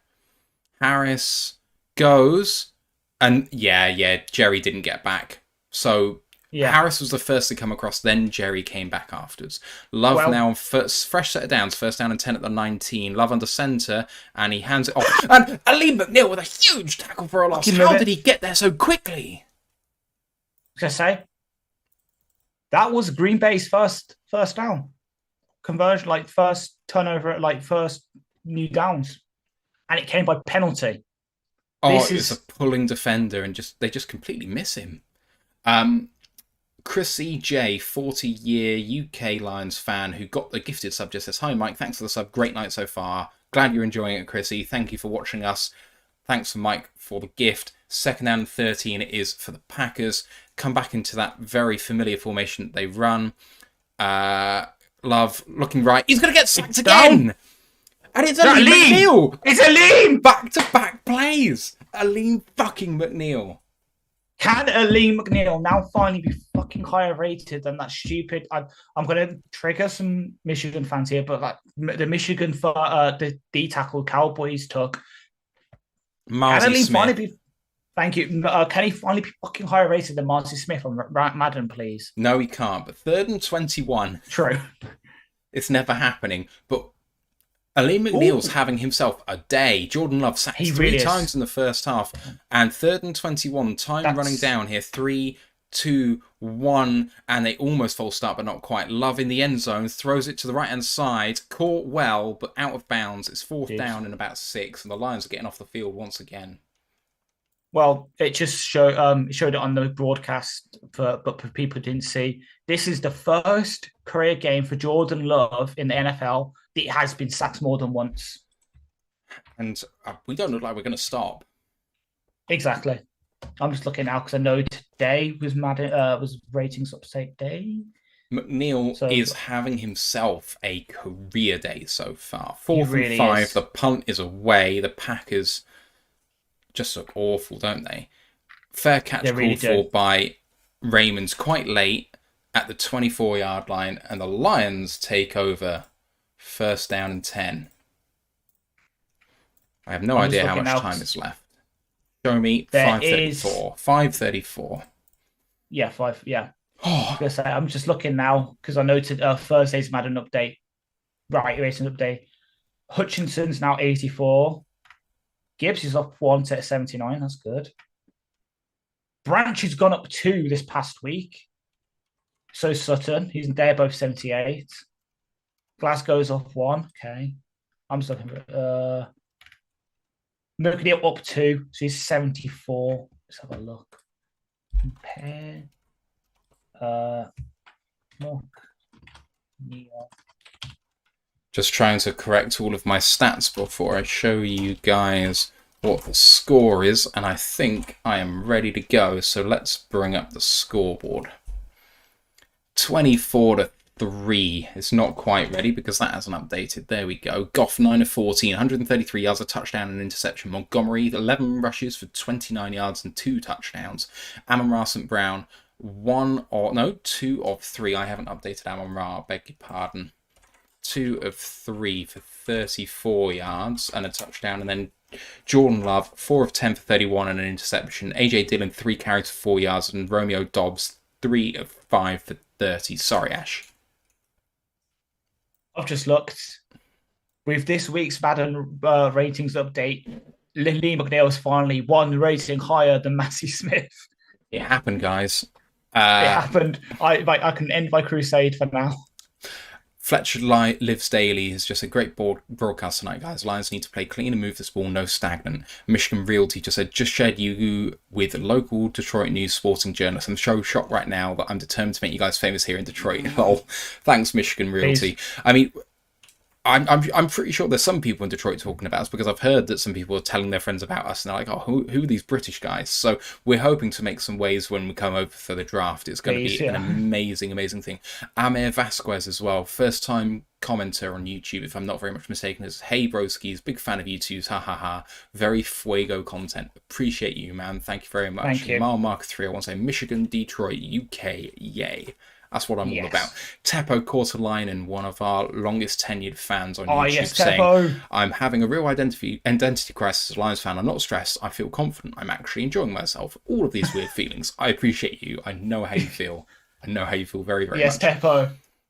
I'm going to have to get a bit quieter, you guys, by the way, because I've got the door open because I just can't take it anymore. Lions on offense and hand the ball off, first down and 10. Montgomery manages to get full for about 3.5 yards, second down and 6, maybe 7. Per Mike Garofalo, Matt LaFleur has pulled the Green Bay Packers offense together and absolutely laid into them after the series. AJ Dillon then spoke to the group after that. So he is not a happy little bunny. I'll put the scoreboard back up because I'm an idiot and I missed it. Second down and 6. I was right. I put 7, even though I said 6. 5 minutes to go in the half. Can the Lions get another score on the board? Goff under center, second down and 6, and 3-step drop and a short pass to Sam Laporta. Fights forward, but only gains 5, third down and 1. And he almost broke that tackle from Walker. He did. Just keep it coming. Keep it coming. Michigan Realty, anything you can do for us, appreciate you very, very much. Douglas Humphrey saying, love you, Lions UK fans. Thanks, Douglas. Appreciate you. Love you too. It's such a great time to be a Lions fan, but we've been here for a long, long time when times were really hard. Third down and 1. 12 personnel for the Lions. Wright and Laporta in. Heavy set then, and Montgomery gets through and gains himself all the way to the 40. That's about 5 or a 6 yard gain. Big hit late. But first down and 10 for the Lions. And another player that's stepping up for me right now is Bright. I know he's been pretty poorly rated by PFF the past couple of weeks, but that was a very good sort of wham block on the move there from him.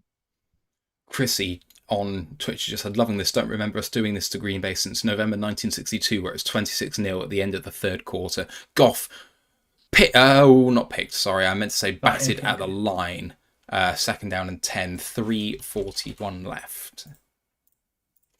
The last time that I can remember us being this dominant was, I would just say the play that's the most famous from it, the Matt Prater touchdown game. Yeah, the Matt Prater throwing touchdown and the 30-0 victory was fun. Yeah. Second down and 10 at the Lions' 39.5 yard line. 24-3 Lions. Need to just kill the clock out of this half now. Goff, 4-step drop, looking through the middle and dropped by Sam Laporta. It was a good throw and Sam should have had that one. Third down and 10. Good news. National analysts are picking up on the fact that Aiden Hutchinson is held on pretty much every single play. I do think that everyone's pretty aware of that already, but there we go. Goff did throw a little bullet there, and he got hit as well when he was throwing. Gets taken to the ground by Rashawn Gary. Maybe it was slightly out of reach for Laporta, but I would expect him to have that one. Yeah. 3:37, and the Packers have a chance to get off the field here. 24-3, third and 10 in shotgun, and it's 4 wide. And the Lions have snapped it, and Goff throwing for Amon-Ra St. Brown. He beats 1, he beats 2, and he's got the first down. He beats 3, and he goes down. Goes down at the 50, 40, I don't know where we are, but it's first down and 10. We're on the 40, Green Bay 46. Oh, hang on, just remembered, because I've just seen him. Do you remember Corey Ballantyne as a Lion? Yes, I do. Yeah, I don't know why, but people mentioned him at Green Bay, and no one mentioned he was a former Lion, and I was like, I remember that name. I mean, he didn't do anything for us, but... Yeah. I remember him being on the practice squad. We had him active for a couple of games when we signed him off the Jets. Lions are 5 wide in alignment, even though one's a tight end and one's a running back. Goff takes a snap and looking. He's got plenty of time, but now he's got pressure. He manages to escape the sack. Woo. Goff throws it. Wobbly ball, but well caught by Sam Laporta. That's a first move down. Worked. The first down. Move worked. I mean, the thing is, it works more often than it doesn't. It's just glaringly bad when it Yeah, doesn't. yeah. But Danny just said, Matt, can you sync your clock, please? I I try to. It's difficult, Danny, with it watching the is. thing and talking about it as well. I do my best with it. I do my best. So, First down and 10 once again, and still all 3 timeouts for the Lions, so you can do this as slow as you like. gotta say that was a very veteran-esque move there from Laporta, sort of moving. It's easy to scramble drill, just finds himself some open space to be thrown into. Lions If he take the hit the 2-minute 2-minute warning.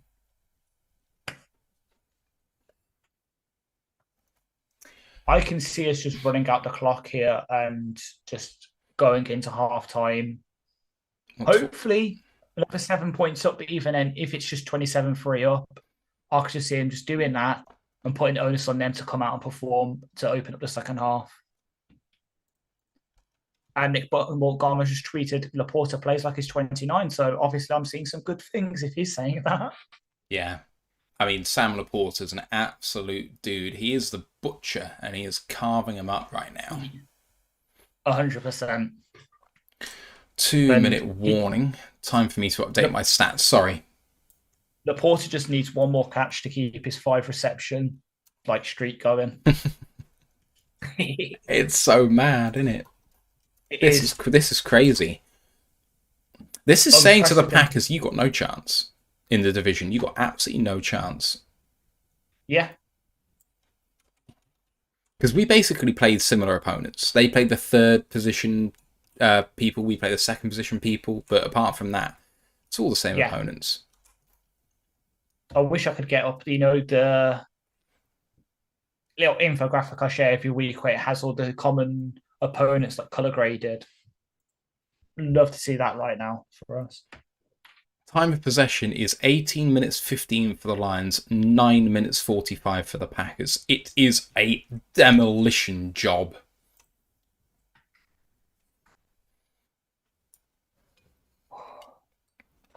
Laney Lane saying, I'm not ashamed to say I was wrong about Laporta. I really wanted Mayer, and a lot of people did, and I was on that train with you. There is no shame in being wrong. And I was wrong. I will happily out myself for having at least 3 arguments, was it, with Anton Wright about the fact we wouldn't be going for someone like Laporta or Kincaid.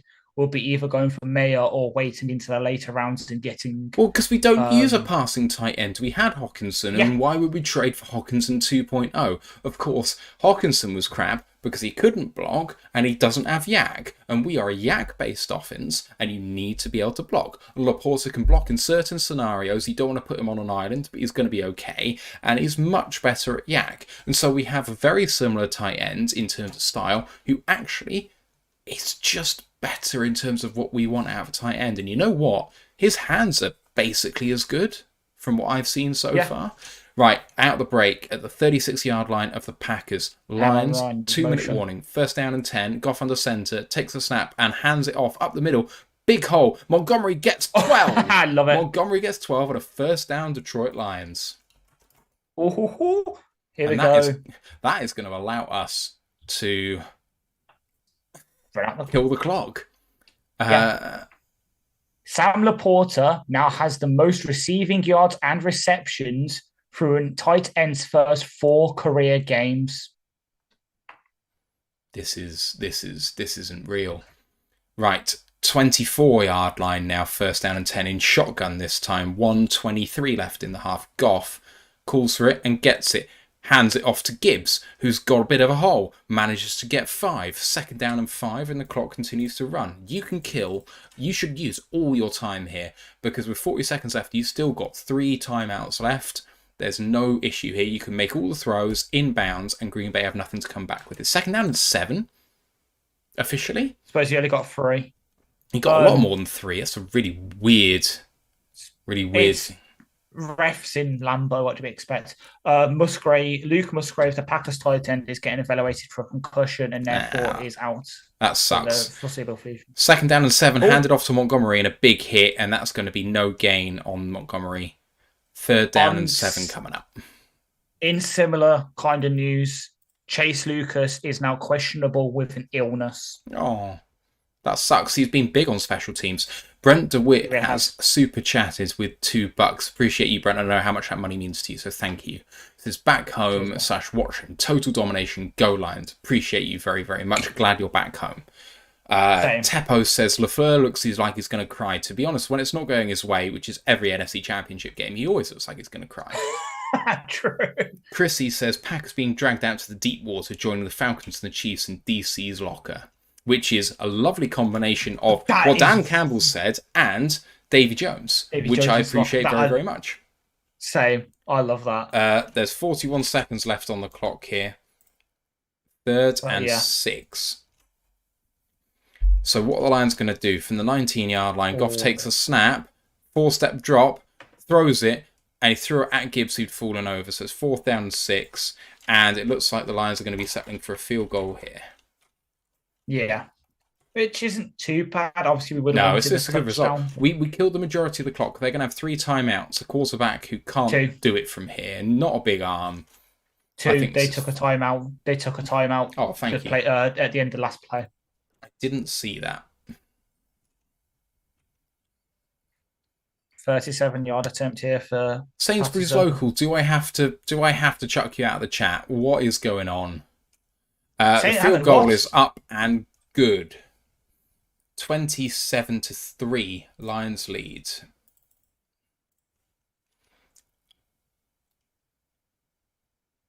Right, you're going. Goodbye. Thanks for coming. Not even the right Ashley either. That's the worst thing. It's not even the right Ashley. Is that a friend of yours? No. No, good. Definitely not, because they know I would. Number one, they know that's not his Ashley. Number 2, I don't eat pepperoni that much. I'm all for sweet guy. All right. Chrissy says Sam Le King, which I also like very much. Yes. Ken says LaFleur looks mesmerised every time he looks up at Dan Campbell when they meet after a game, lol. I mean, LaFleur is a smart guy who probably didn't ever play the game looking at his physical stature. Maybe he was a kicker. Dan Campbell is a bona fide tight end. If I remember rightly, he played QB. Oh, that works too, I guess. Right. Give me 10. The kick is into the end zone, and it's going to be 1st down and 10 for the Packers. Desperate to put some points on the board as they are down by 24 points. Here we go. Found it. He's a Michiganer. He was born in Mount Pleasant. LaFleur attended Western Michigan University and played wide receiver in 98 and 99. He then transferred to Saginaw Valley State and played quarterback from 2000 to 2002, guiding them to the playoffs each season. He then left them as the all-time leader in passing yards, completions, and touchdowns, and went to Bits Indoor Football League, and then went back to Saginaw State as offensive grad assistant. Second charge timeout for Green Bay. No, not charge timeout. They are going for it. 2nd down and 5 here. They're keeping timeouts in their back pocket. Love looking, trying to throw. He's going to get sacked by John. Oh, thrown away. Looked like he didn't actually get that off in time, but maybe he did. 3rd down and 5 with 12 seconds left. So a lot. Bailey says Jordan Love being good enough to beat up on bad teams, brackets Bears, but looking lost against good teams with a pass rush Lions is perfect for keeping them in permanent mediocrity. Agree. Yes. Bailey, are you the Bailey that is on the Draft Network Discord? Because I appreciate your work, sir. 12 seconds to go in this half, 3rd and 5. 2 timeouts for Green Bay. El Gentleman says, well, I'm going to get some sleep, work at 6:30. Ouch. Big ouch. Appreciate you. Bailey says, I am indeed Bears fan who comes in peace here because I appreciate your work. Thanks, man. Thank you. 31-yard line of the Packers. 4-step drop then coming up. Nice throw by Jordan Love. Comes out at the 44-yard line of the Packers. 1st down, but only 7 seconds to go. This is approaching desperation point for the Packers. It looks like you can get one playoff and then Hail Mary coming up. Jack Campbell, you know what to do. You did it last week. Do it again this week, please. You know what to do. What's that from? Oh, we've taken a timeout. That makes sense. I mean, we've got 3. Give them a breather. Yeah. Someone's just tweeted, Detroit drafted Brian Branch at 12 and Jahmyr Gibbs at 45. All is well. I mean, I would say, given my own valuation of running back, I still think that 45 is rich for a running back, especially given our history. But I would take Branch at that position. 12. 100%. 12 for him right now would be... He would still be outperforming his draft position, given how hard it is to translate nickelback from college to the pros. Yeah. Apart from tight end and quarterback, it's literally the hardest position to play in the NFL. Yeah. And well, proof of that is just the different amount of roles he's played for us. He's played as a sort of box safety. He's played as a nickel. He's even done some blitz off the side. Oh. Right, here comes Love. Quick throw, and that could be off. pass interference. Jerry got there so early. He's lying on him before the ball gets there. That's not even funny. Like, he's acting like it wasn't him, but I see you. I see you, Jerry. Yeah. Spot foul. 3 seconds to go, though, so you are in Hail Mary territory now. Jerry gets his hands on him. I mean, he does. Dubes does sell it quite heavily. So it is a bit dramatic. Dubs falls, but then Jerry holds on to his arm so he can't get up or make a play on it. Like, even if you fall over, you still can't interfere. Sure, yeah. Bailey says, Branch, arguably the most overthought prospect in this year's draft. The NFL is constantly undervaluing the nickel position. It's so baffling. The thing is, because nickel's so hard to translate, even good nickels in the college arena are not. Oh, it's sacked again, and it's Charles Harris. That's going to end the half. Lions lead 27-3, and this. I mean, you can hear the boos ring out. It's like it's Christmas Day at Ford Field, because here at Lambeau, Lions lead by 24 points. Ash. Number one.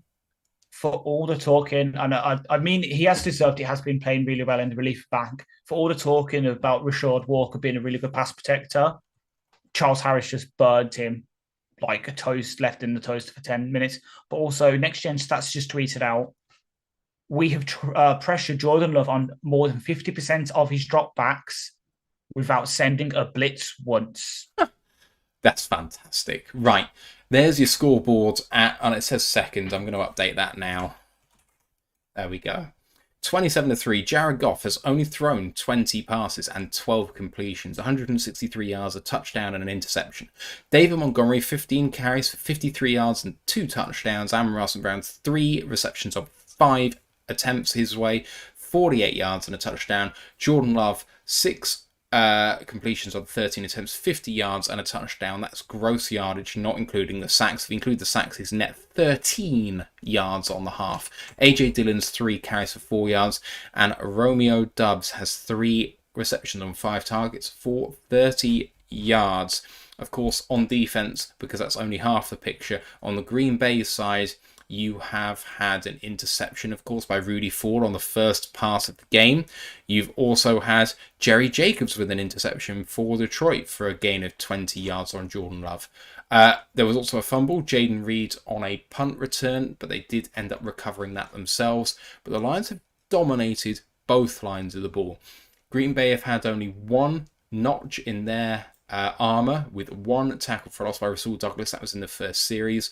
The Lions have 4 sacks, 1 each for Lee McNeil, Charles Harris, Isaiah Buggs, and Aiden Hutchinson. They have 6 TFLs. Those are the 4 sacks, and then a TFL each for Cameron Sutton and Aleem McNeil. It's been a picture of total domination. The Lions are in the ascendancy. The division might be the Lions, at least for now. Ash, first half, I know we had an interception on that first pass, but since then, all Lions. 100%, and we just we love to see it. We love to see it. I know, especially after Seattle, we were giving Glenn some harsh words, but he really, this past 2 weeks, he's really pulled it out of the bag. He's gone back to basics. He's got pressure. He's finally putting players in the positions they needed to make it. I think Danny Rogers just tweeted out at the end of this game, we're going to skyrocket to tied second in the league for sacks. We were up there with pressures, especially at Hutch. He was the leader in pressures. We finally converted those into sacks, and that's what we need. We're getting sacks, we're getting pressure, and it's forcing turnovers on the opposition. Just keep doing that. I have seen my new favourite stat. Ari Merioff, i.e. My Sports Update on Twitter. The Lions finished the first half with more points, 27, than the Packers had total yards, 20. That isn't like a stat Ant would love. Yeah, it's going in our own chat. That was in the Draft Network Discord, but it is worthy of reposting. Mike the Marine saying, cheers, my brothers and sisters. Mike the Marine also saying, may I refill your glass with Kool-Aid? I mean, it's overflowing right now. Derek Webback saying, I'm almost glad about that Jared Goff interception because it gave the Packers fans false hope.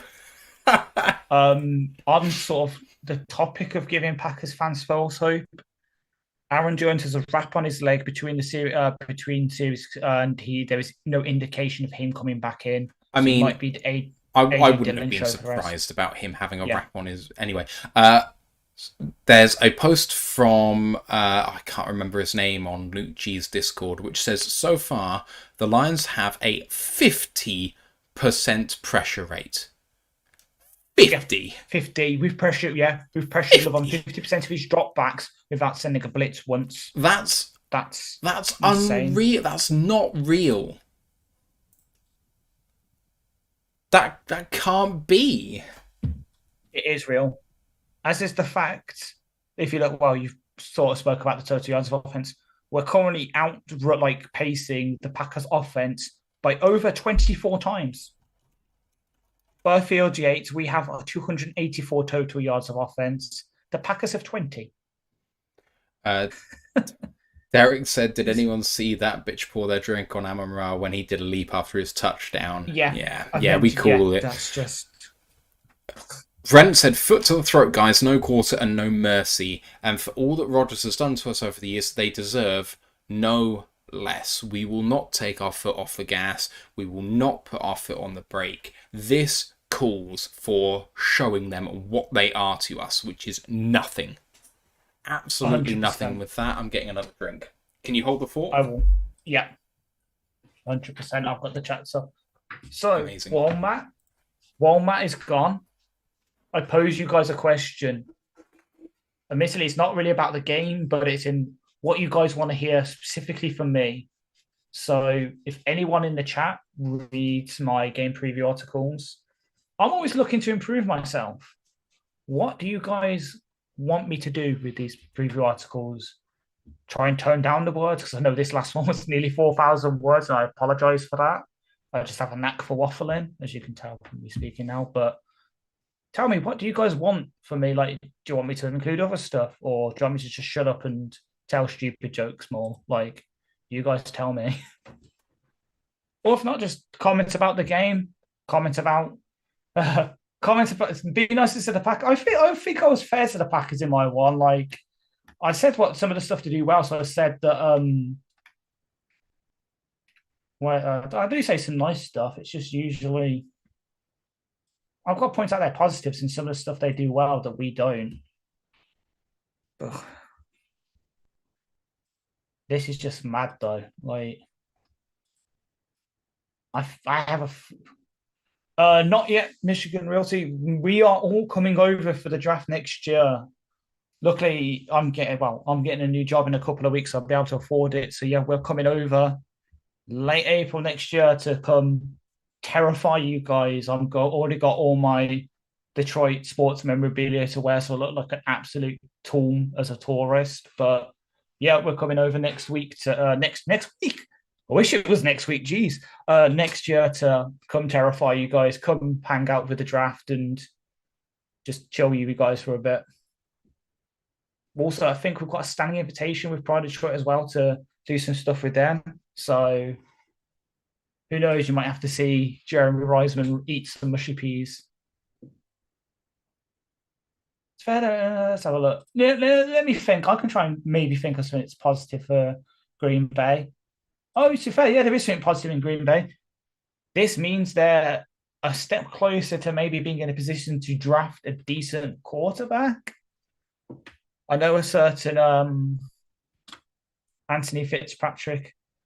Fair enough, Grandize. It's not. It's to be fair. I prefer him to actually analyze the game than me doing my stat stuff because he is the true leader of this. I'm just the guy who spots weird stuff and comes up with the facts. If you see the Dan Miller like cool videos, I'm just a little post-it note guy while Matt's doing the Dan Miller work. And I'm happy with that. Like that's what if that could be an actual job, if I could be the post-it note guy for that, I'd happily do that. And yeah, Roger Goldie, yeah, Love isn't a bad quarterback. He at Utah State, it was the same. He didn't really get that much run. He only had like one season of play, and he showed flashes there. It's just, yeah, he's never really had that chance to develop. And I think the Packers might have screwed him by taking him in the first round, putting all that pressure on him, and then just sitting him for 3 years. He's never really got those snaps you need to develop. It's kind of the same with what's happened in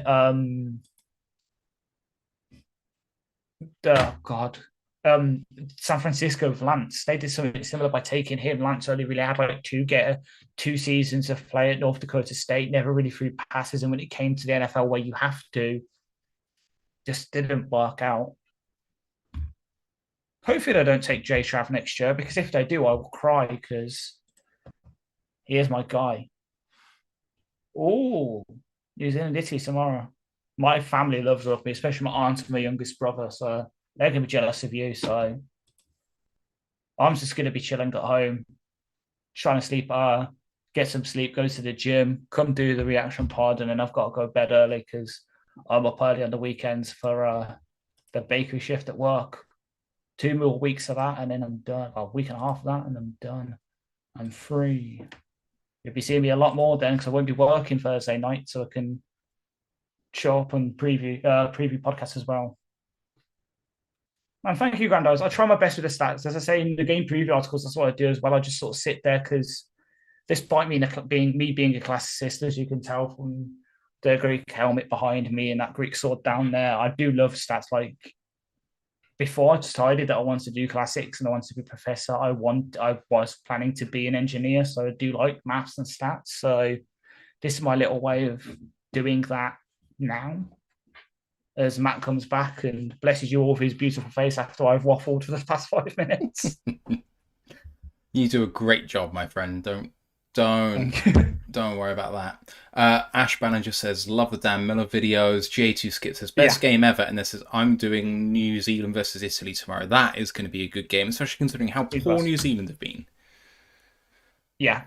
The reason that Ash Ben just said that is because I was saying how I'm like the little post-it note guy in those videos while you're doing the Dan Miller work. And we all know I love that post-it note guy. It's my favorite guy.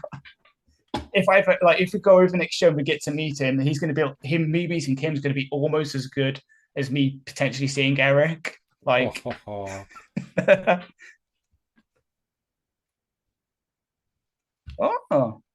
I know college is going on right now.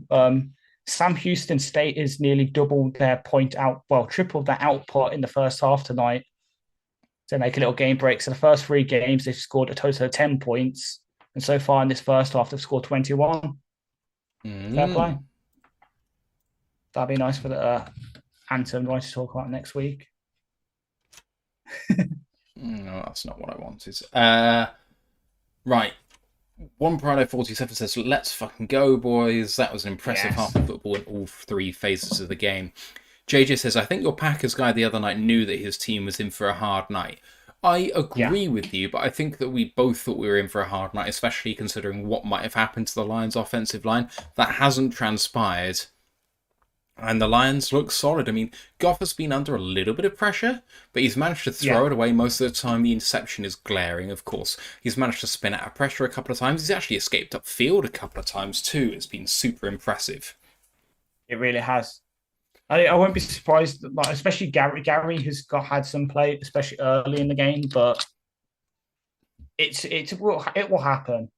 It will happen. Goff will get pressure. There's no way we can always predict, like, always protect him, but we're doing a good job, as you say, of sort of alleviating that, getting Goff on the move sometimes rather than Gout, or just getting the quick hit passes, which I sort of predicted, especially with Gary being back, because Gary's an absolute monster. I remember in the draft when he came out, it was around the time I started paying attention to the draft. I wasn't so high on him. I was very happy with the hot pick, to be honest, in that draft. But yeah, looking back at it now, imagine us taking him, like, that would have been immense from a sort of local standpoint.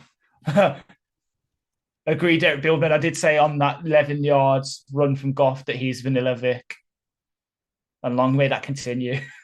He is the true dual threat quarterback we need.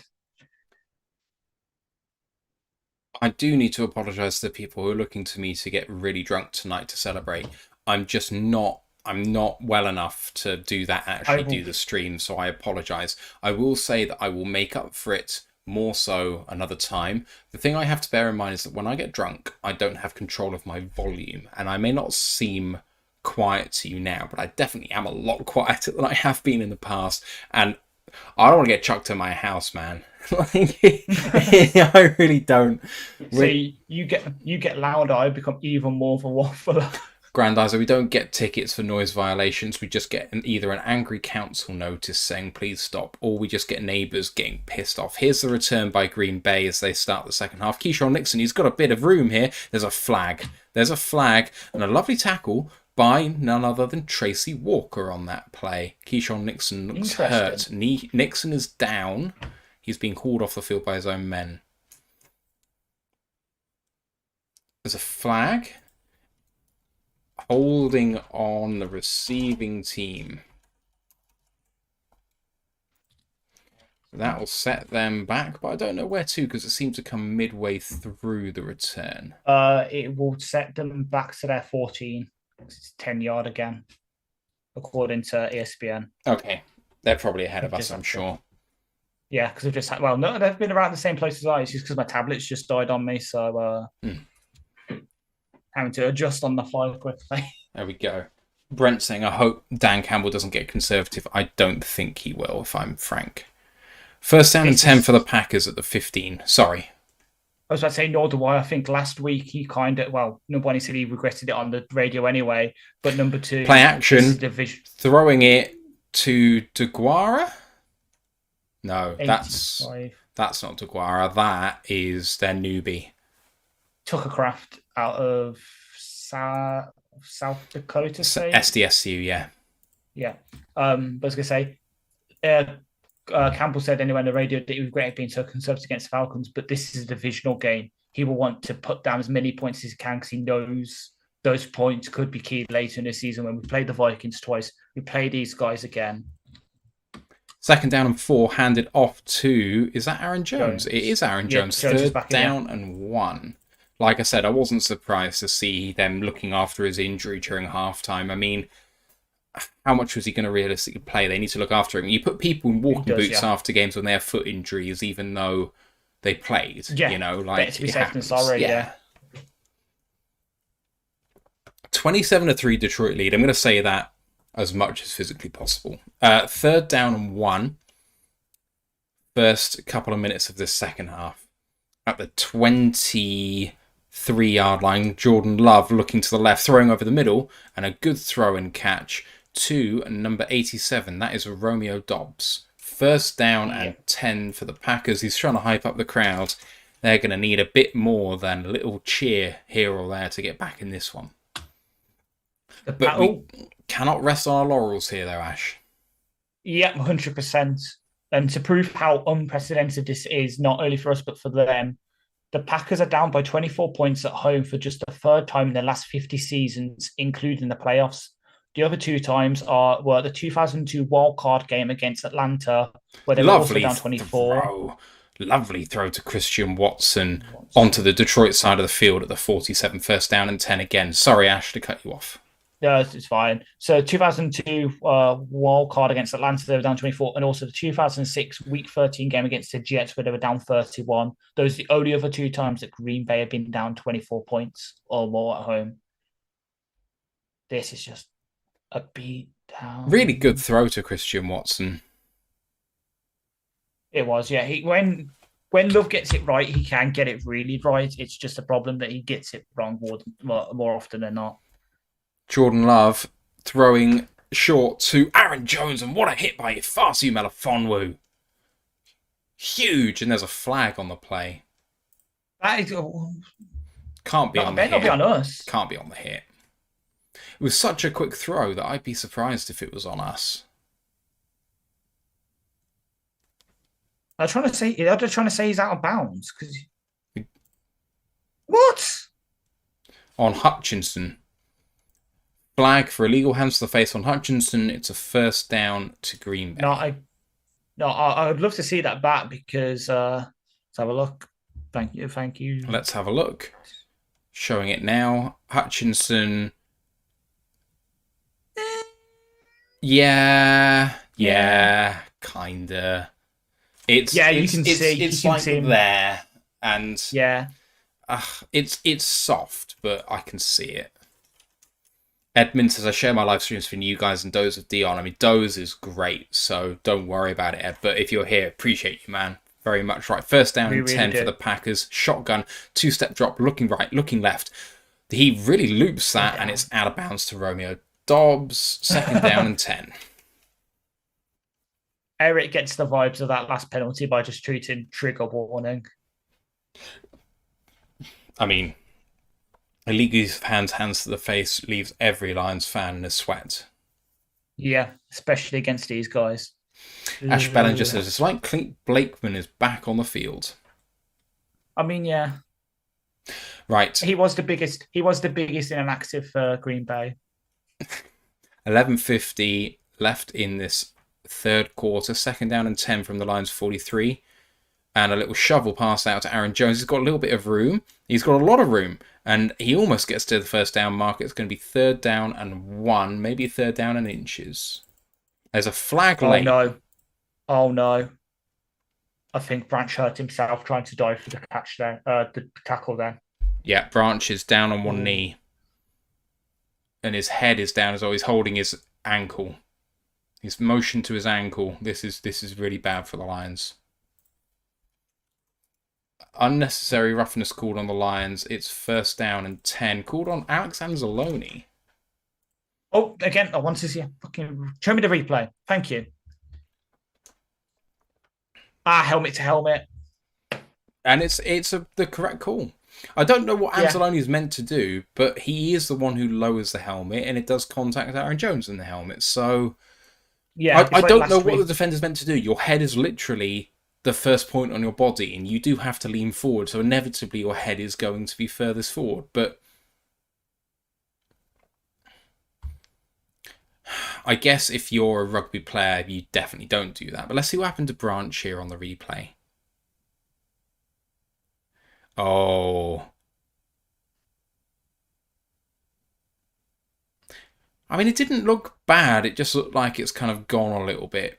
Like he just got touched and just tweaked, maybe. But they're slapping it.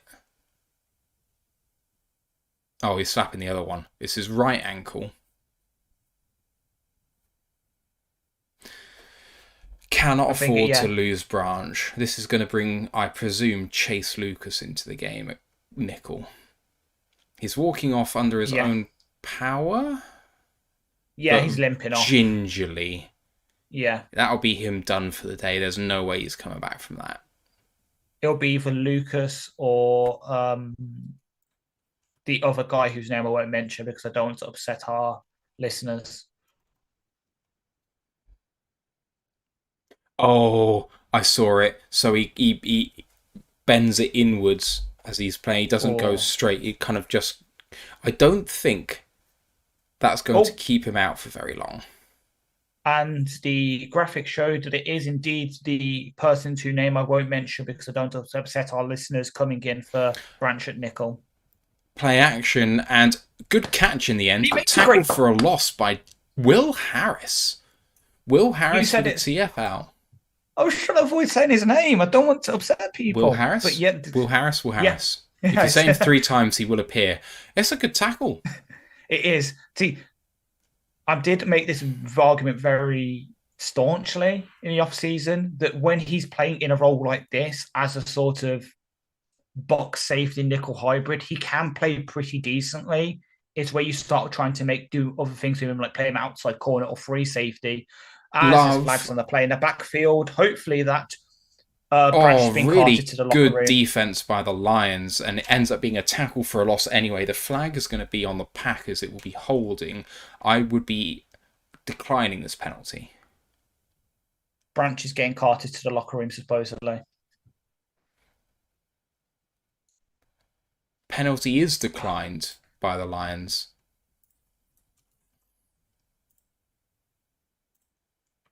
Yeah, that's clear holding. At the end of the day, it was a tackle for a loss anyway of almost 4 or 5 yards. I wouldn't be surprised to see 3rd and 15 come up in a second. I haven't seen what the down and distance is yet, Yeah, but 3rd and 15, yeah. you must be slightly ahead of me, I think. No, I'm looking on the SBN. Right. Lions have dropped quite a few deep for this one. Love, under pressure, manages to get away with it way quickly. Big hit by Jack Campbell on Josiah DeGuara. It's 4th down, and the Packers have nothing else they can do here but kick the field goal. There can see Branch on the cart. He doesn't look too much in pain. Yeah, he looks okay. I think it's just a precaution, as you say, but as you said earlier, it's just a precautionary measure. I think it's going to be one of those things where if you were playing Sunday might be a stretch, but because he got Thursday to Sunday, I'm hopeful he's going to be back next week with that. It just looked like it could have been a slight extension where you don't want it to extend. 4th and 9, and the Packers stay on the field here.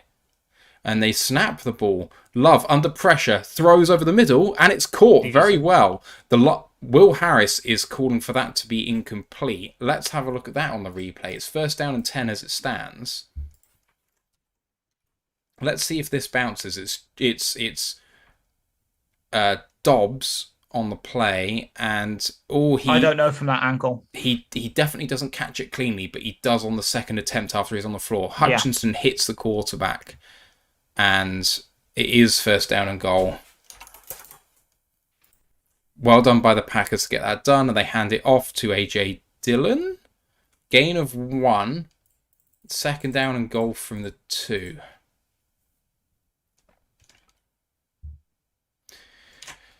This is a good drive from the Packers and exactly what they needed. Yeah, it's official. Branch ankle questionable. The thing about ankles is they're very fickle things. And also Barnes is down now as well. Derek Barnes, the injury bug, hitting the Lions hard here. My twist. At the end of the day, the Lions can't afford this. I mean, our roster is only so deep. And yes, we are somewhat deep, and we've dealt with the injuries the rest of the season so far. But it's... rest of the season to this point. But it's difficult.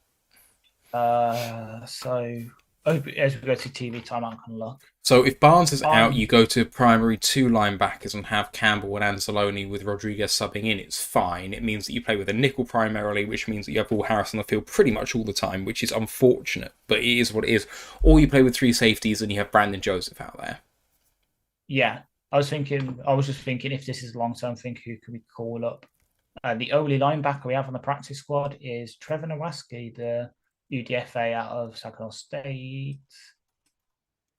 Actually, no, we've got that Mitchell Agude guy, but he's mostly an edge. So he doesn't count. So it's either we call up Nowaske if he's not back for next Sunday, or we go back to more primary, as you say, 3 linebackers playing, and Julian takes his spot.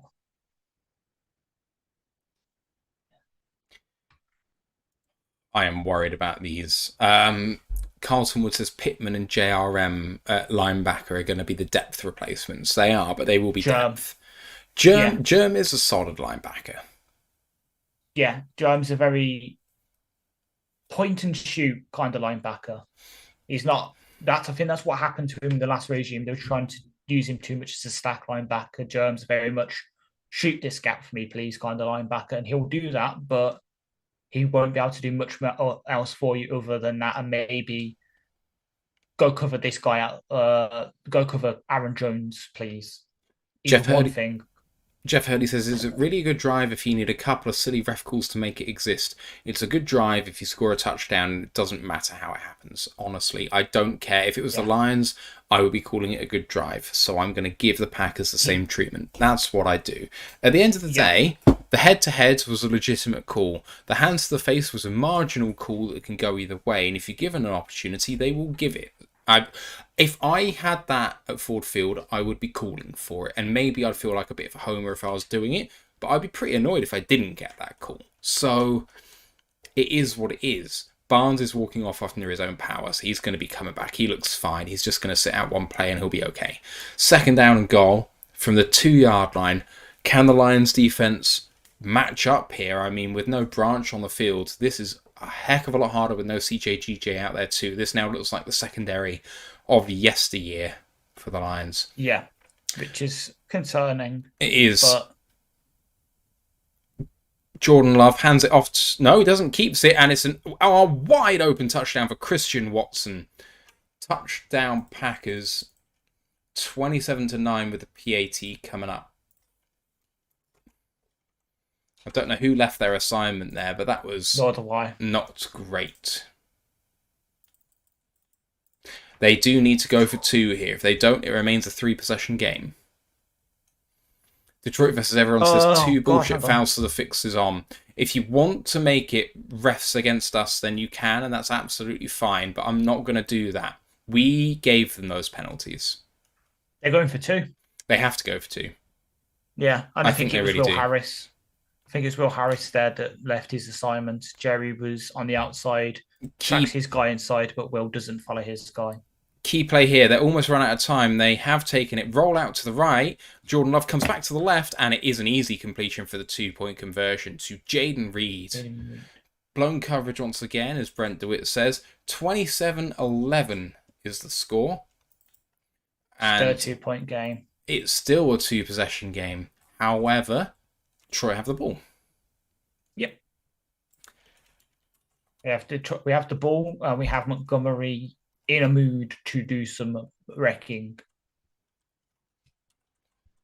It was a good drive, though, by the Packers. At the end of the day, they got themselves out of trouble on 4th and 9. They went for it and they got it. They got the 2-point conversion. None of those happened because of flags. And the flags happened, and yeah, they're disappointing. Of course they are. But you don't want flags. Don't put your head in places they shouldn't be. Don't get your hands underneath the helmet of another player. Don't give them a chance. Exactly. I'm not saying that we need to play on equal footing, because maybe it isn't an equal footing, but at the end of the day, if it's not an equal footing, don't give them a chance. Yeah, and as you say, it's been then they showed the graphic there. It's been a good drive for him as well, because Love he went 8 for 9. He suddenly found a rhythm, and that's the concerning thing, because they made some really good plays. That throw to Dubes, there was 15, 20 yards. That was a really good throw. So we take it on the chin, though. We can't replicate last week over and over, where we hold teams to just field goals. It's being returned 1 yard deep, running Craig Reynolds up to the 28-yard line. Lions have the ball 1st and 10. 8:12 left in the 3rd quarter. So that's one and a half quarters to go. Lions need to dominate on the ground here. They already have, Ash, 121 rushing yards. That's exactly I remember that is the way to beat this Green Bay defense. I know I said on the preview that maybe their rushing yards allowed was a product of who they faced in a Bears team that's predominantly run heavy, Falcons team that's predominantly run heavy, and then the Saints who got Jamal, got Kendre Miller, good running backs. Goff hands it as off. David Montgomery with a gain of 3, 2nd down and 7. great. But maybe we're showing that maybe their run defense just isn't good, which is concerning for them because it's been bad for the past couple of years and they still haven't fixed it. Unlike us, who made a big change last year and fixed our run defense, why can't they? We only need 3 points in the rest of the game to make this a 3-score game. And can the Packers get 3 scoring drives with 3 2-point conversions still? That is what we're talking about here. Goff. Sidearm throw out to Gibbs, but that was ill-advised and it's a big tackle for a loss of almost 5. 3rd down and 12 coming up. Very bad throw. Not to go back to our discussion, like the discussion last week, but that's very reminiscent of the pass me and you didn't like to Laporta. Yeah. 3rd down and 12, and Packers in the ascendancy now. When Love gets on a roll, he's hard to stop. Lions need to make a statement, not just by getting a score here for Recline, but by getting another 1st down. Snap is away, there's pressure. Goff throwing short, and Amon-Ra St. Brown caught short. Only a 4-yard gain there, and it's 4th down and 8, and the Lions offense is coming off the field. And the Lions have gone 3 and out, and this gives the Packers plenty of chance to run a good long drive and give their defense rest. This could be a total carbon copy of the first half in reverse if the Lions are not careful. Fox is 100%. Ready to punt. It is away. First one was not amazing, and the second one isn't great. Fair catch made at the 30. Scott Daly yards. Getting in the receiver's face. Sorry, Ash. Just say just 42 yards. Yeah, I don't know what's happened to Fox. Again, don't want to disparage our players and that, but Fox, I hate to say, ever since we gave him that extension last season, he has kind of fallen off a tiny bit. Oh, he was really exceptional. Damn good. Yes, on Sunday, he was incredible. He was exceptional Sunday, yeah. But for the most part, I think, without looking it up, I think his both net and gross punt yardage has fallen a tiny bit. Because remember, back when we gave him an extension, he was like, you could consistently get those tweets out from the press release team from the Lions. Oh yeah, Fox is breaking this record. Kind of haven't been getting that since. Like, he's still a damn good punter. He's still a top 10 punter in the league. It's just he's gone from being like a top 2, 3 punter to being top 10. That's a bit of a fall off, but he's still able to flip the field when we need him to, like he did last week. It's just more of a 1 in every 5 game kind of thing, rather than like one, like more rare where was the last couple of seasons where it was like he would have like 1 bad game a season. Now it's more like he'd have 2 or 3 good games a season and the rest of them meh. The thing that the Lions have in their favour is that it is a 16-point game. The Packers have to go 70 yards. There's only 21 minutes left in the game, and the Lions can sit back and let it come to them. Fletch Lives Daily says, need a sack. Pressure needs to get put on up front without throwing a blitz at them, and the Lions need to play solid coverage, and that's going to be hard when Branch isn't there. And Will Harris is. It's one of those things. I mean, I pray that Branch comes back, but he probably won't. Barnes is questionable with cramping, so he'll be all right. He's going to be back soon. He's just going to get some water. Need some salt water. Some Gatorade, well, not Gatorade, Powerade, because I do not support Gatorade at any way, shape. Because why it's called Gatorade. Why? Oh, yes. Well, there's nothing to do with Miami. I'm petty. Not Miami, the other one. Florida, sorry. Florida Gators. Anthony Richardson plays there, so you know. Well, my guy. Well, that and if you, I don't know if you saw in the Discord that Joe Exotic is now a Florida Gators fan. Did not see that. The one that. I mean, he's taking something that's quite clearly a joke from us, because obviously we've beat the LSU Tigers and Clemson Tigers with Cool Jordan, Travis the Tiger King, and he's like, "Oh, this is my trademark," and he's gone very heavily into the taking it too seriously mode. Branch is getting heavily strapped, and he's on the field. And not on the field, he's on the sideline. He looks like he might be coming back in. Green Bay takes a snap. Play action. Oh! You dumb dumb. So I Like think you. that's an incomplete pass. I think that was tipped Yeah. by Tracy Walker, but that's second down and 10. Oh, Yeah. they've Still ruled a it as backward pass. So I think that is a live ball where it goes out of play if it's a backward yeah. pass, because it's effectively a fumble then. Let's have a Yeah, look. yeah, Oh, it that's wasn't tipped. It wasn't tipped, so it goes out from the 23.5 line when it started, out at the 19, so it's going to be second down and 14. yep. Quick change of conversation. Who do you guys cheer for in the English Premier League? He's Aston Villa, I'm Liverpool. Second down and Yep. 21. Wow. Put themselves in a hole here. Jordan Love, deep drop. Going deep as well. Hit as he threw, and that's incomplete down the middle of the field. Third down and 21. Now, we do not need to see any fucking flags. You like the Birmingham-based mob drama? Mob drama. No flags, no flags, no fucking flags. Fucking flags. As much as as much as I pretend to hate Peaky Blinders because obviously its connotations with Birmingham City, it is like a TV show. I've never actually watched an episode. I just know clips from TikTok. Here's Jordan Love, third and 21, 5:36 left in the third quarter. Lions look like they're going to be bringing 3. Maybe they're bringing 4. They are bringing 4. Love with a deep drop, going to the left-hand side. Lovely throw. Was he caught or was he out of bounds? They are going to call it in play. It's fourth down and maybe 5. Are they going to go for this? I think they should punt. It is on their side of the field. I love the fact that it's Hutchinson acting as the inside linebacker, just moving around the line. Yeah. And then releasing against the guard. And I mean, he's held to hell.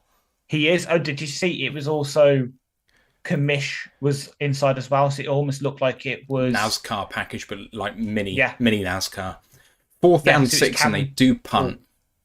Good blocking this time by the Lions.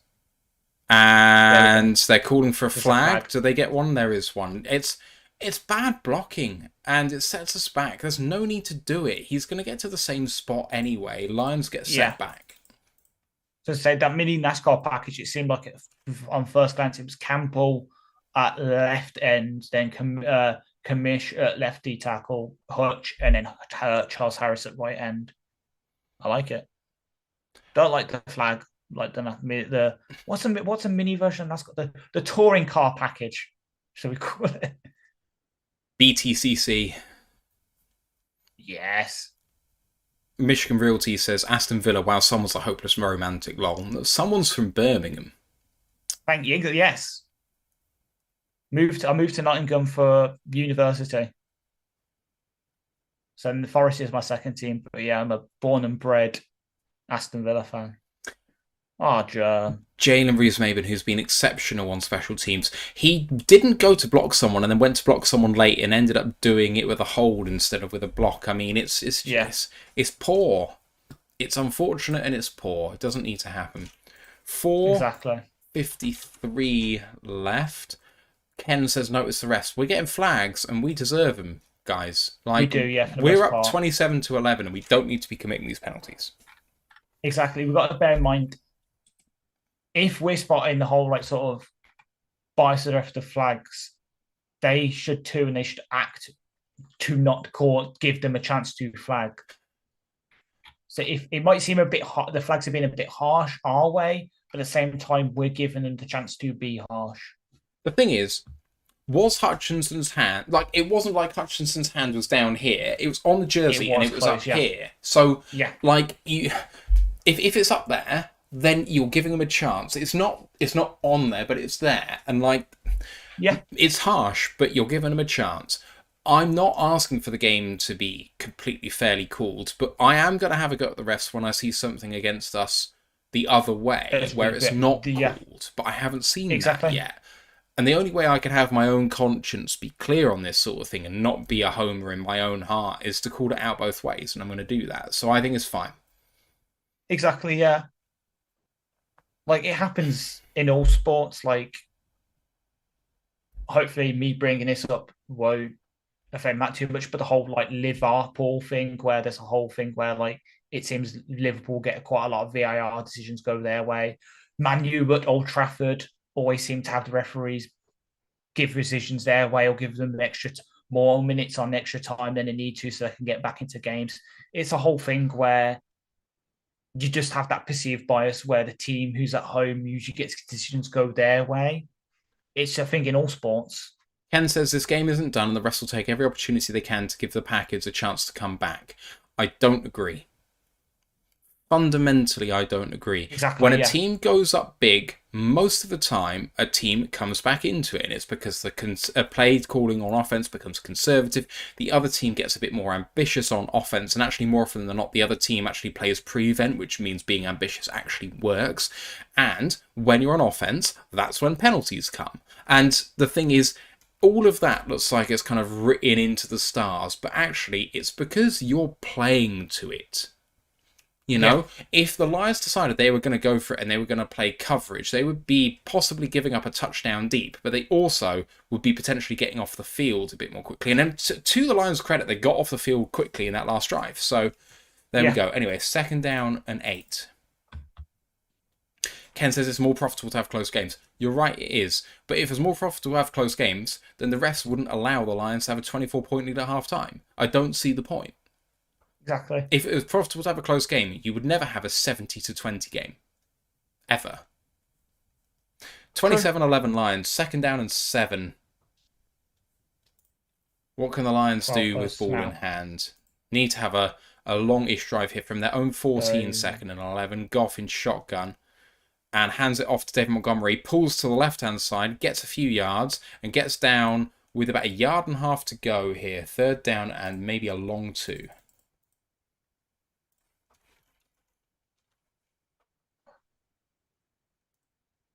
Do you run the ball or do you do play action? Ken says that's not sound logic. It doesn't follow. I know it seems glib to follow up with the same point you do, but I don't follow your logic either. 3rd down and 2, 3:40 left in the 3rd quarter, 16-point game. Goff, short drop, lovely throw to Gibbs, 1st down Lions. Got there by 2 yards, 4-yard gain. Lions are 1st and 10. I think Ben's starting to open up the Gibbs playbook a bit because that's a very good use of motion to get him sort of clear and then just get the ball in his hands and let him do the work. I like it. Laney Lane says, can't stand Homer fans, call it as it is. I'm going to call it as it is. I don't care about Homer fans at all. I'm good with Homer fans. Like, Homer fans are all about what it's like to be a fan. You care about your team above all else and fuck anyone else. Detroit versus everyone is about being a Homer. And you know what? I'm here for it. But I will still call the game as I see it because that's me. Yeah. I mean, just look at me last week. I know I mentioned it on the Reel/TikTok. Me calling for the OPI and Sutton last week that was missed. The whole point, the word fan is short for fanatic, as the guys at DLP keep saying. Sometimes, you're going to be a bit Homer. Me, with Aston Villa yesterday being a bit effing and being in my group chat with my brother who unfortunately went to a 2-1 loss to Everton in the Carabao Cup for his birthday. Happy 18th birthday, George, even though it's just finished. Goff 2nd down and 5. Goff play action, looking deep. He's going to get sacked. Big hit. Goff was already going down to kind of hide himself. Carl Brooks, the 6th round rookie, 7th round rookie, 6th round rookie, gets the big sack. 3rd down, and it's probably going to be 3rd down at about 12. What happens here? So playing against right guard and then manages to go around to the left. That's just an effort sack, and well done to him. Deserves that. Like effort/coverage, I guess. Yeah. 3rd down and 15 for the Lions at their own 18-yard line.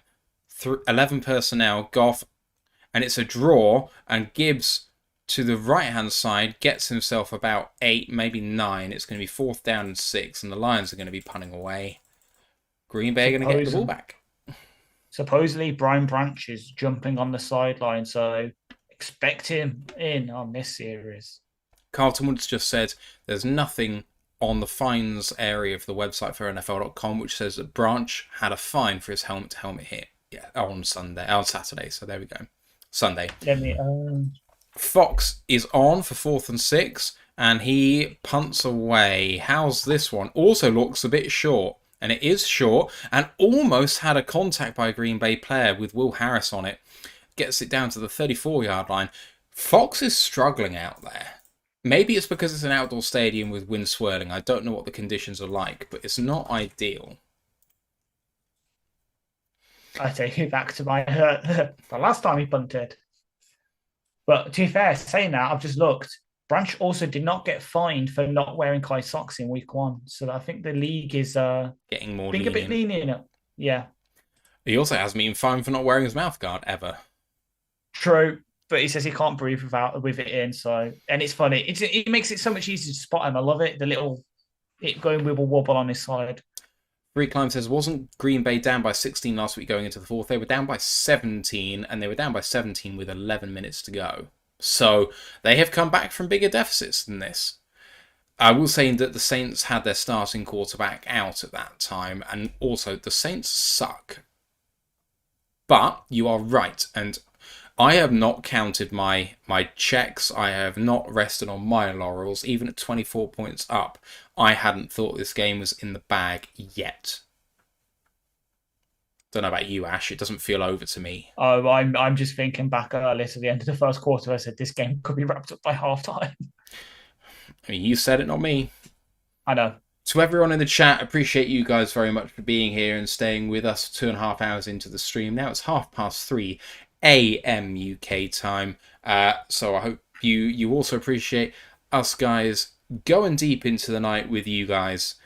Detroit versus everybody. Let's have a look at the stats at the end of the third. I haven't actually updated for a while, so I probably have a little bit of work to do here. It's amazing to me that Goff only has 23 pass attempts. It doesn't seem anywhere near enough, really.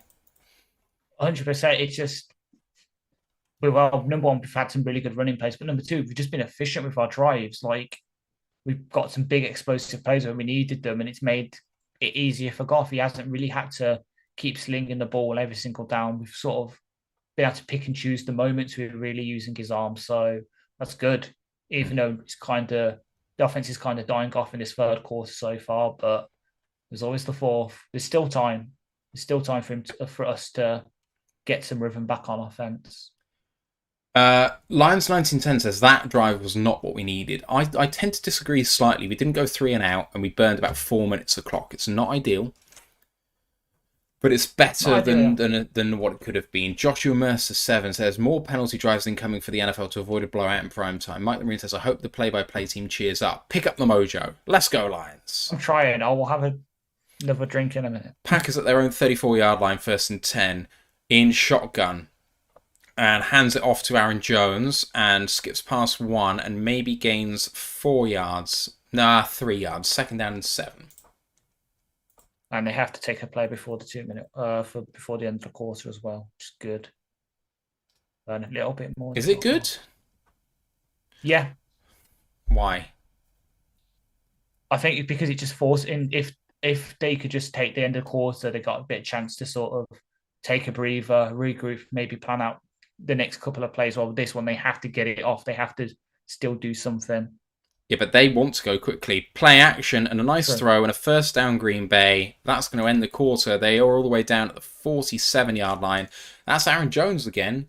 And the Pack are rolling. Can they get a playoff before the end of the quarter? Dobbs, thank you. There is not enough time to get this playoff. It's gone. And yeah, they're still letting it. No, they're still letting it. What? They've gone deep. Fuck off. They've gone deep and it's caught. That quarter was ended. Jaden Reed has caught it. The play's over. There's no way you should be accepting that. Time is done. 45-yard gain and the Packers are right in this. That's the end of the third. My word. That is not right. Clock was at triple zeros for a long time.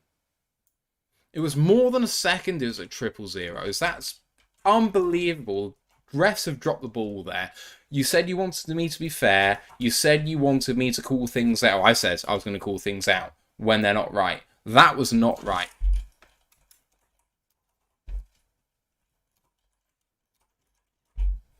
Ridiculous. Ridiculous call. Right, let's have a look at the stats. At the end of the third quarter, Detroit Lions lead 27-11, lest we forget, 16-point game. End of the third quarter, got 15 of 23 for 165 yards, a touchdown and interception. David Montgomery, 19 carries for 69 yards and 2 touchdowns. Amon-Ra St. Brown, 4 of 6 for 51 and a touchdown. The Green Bay Packers are in a goal-to-go situation. Jordan Love, 17 of 26 for 171, so he's now outpacing Jared Goff for yards, 1 touchdown and interception as well. Aaron Jones now leads the team in rushing, 5 carries for 18 yards. And Romeo Doubs, 7 receptions on 10 targets for 75 yards, leads the team in receptions. That was Jaden Reed's first catch of the game just before the break. 1 reception on 2 targets for a bogus 44 yards. Ash. Yep. We were discussing penalties and searching the refs, and to come back, it's happened.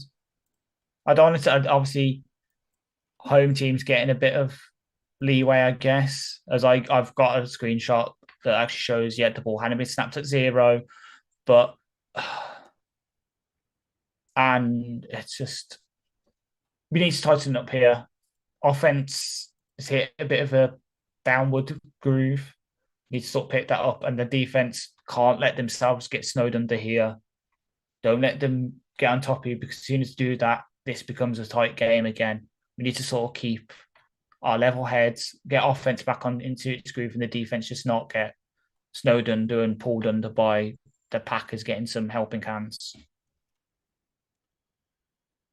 I like the fact that Ant also saw it hit double zeros. That's ridiculous. It's an awful. I've got a screenshot from someone else. Warren Sharp has tweeted it, and Chris Robbins has reposted it. It's getting a lot of traction.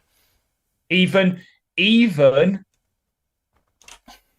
a Packers reporter. Oh no, it's a Detroit guy. I thought someone shares the same name as a Packers. Yeah, 000. Yeah. At least they're just about to show it on the coverage. Oh, they're not. They'll see it in a second. First down and goal from the 9. Lions need to come up with a big play here. Love in shotgun. 2 receivers to the right, 1 to the left, and a tight end, as well as a running back on the play. 3 linebackers for the Lions.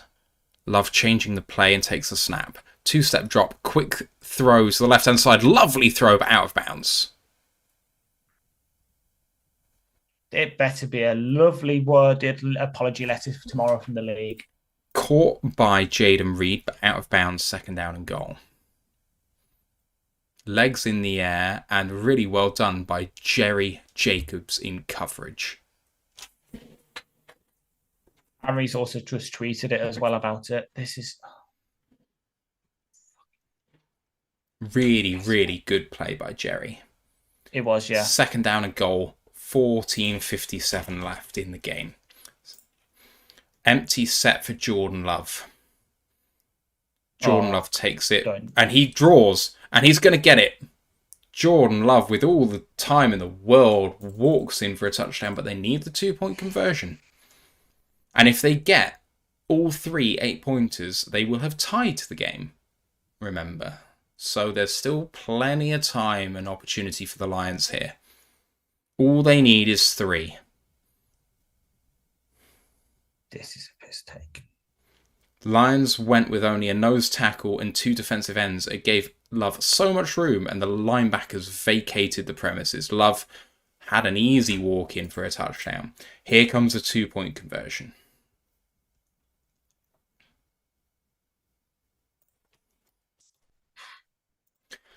Need the 2-pointer. Jordan Love takes a snap, and he's going to walk it in himself. No, he stopped short! He stopped short! What a tackle that is by the Lions to stop him. John Kaminsky saves the try. He looked like he was going to walk in. Incredible play by John Kaminsky, and it remains a 10-point game. Oh my God. Yes! Yes! I don't like that. I was praising Glenn earlier, and I don't want to rip on him too much, but he's gone into it seems like he's gone into prevent a bit too early. He has. Jordan Love is way short. I don't know what they're talking about here. And that's not hands to the face because he's right around the top of his body. Yep.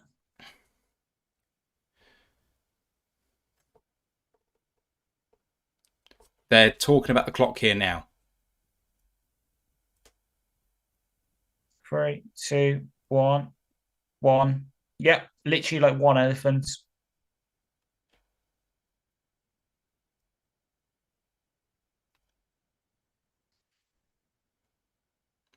The officials are talking about on the coverage the play should have been dead on that big throw, which led to 6 points for the Packers. But it led to 6 points and it did not lead to 8. So the Lions still have a 2-possession lead. And that is potentially going to be all important here. SW Line 16 is in the chat. Welcome back.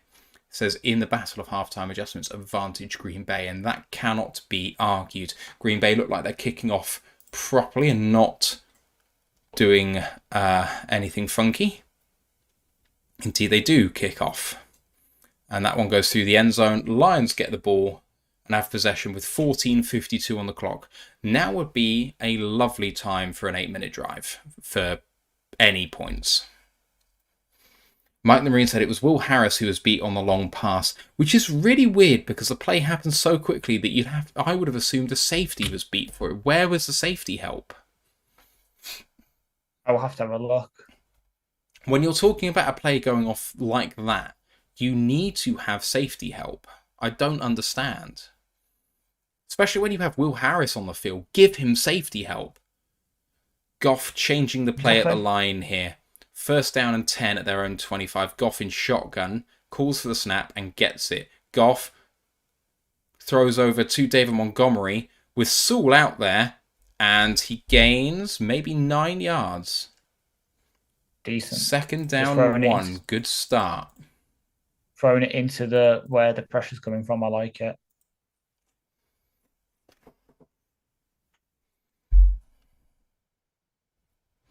Brian Shook says we need one of those long 7-minute drives where our O-line leans on an exhausted D-line and we run it down their throats. I mean, at the moment, both offense and defense on the field right now should be fairly fresh because Green Bay have been off the field for a little while. Hand off to Gibbs, runs forward on a draw, gains the 1st down, gets the 2 required.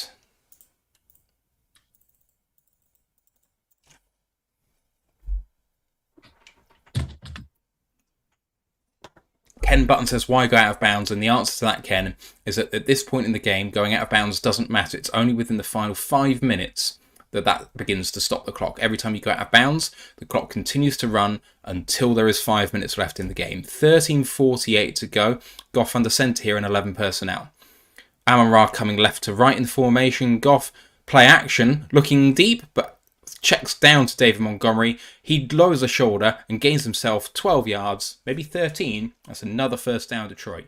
Our resident Chicago Bears fan, Bailey's in the YouTube chat saying that's now 2 big penalties and the clock running out that the studio ref agrees the Packers got very lucky with. Amazing how they keep getting lucky every year. Everyone in the division can see it. Everyone in the division knows it.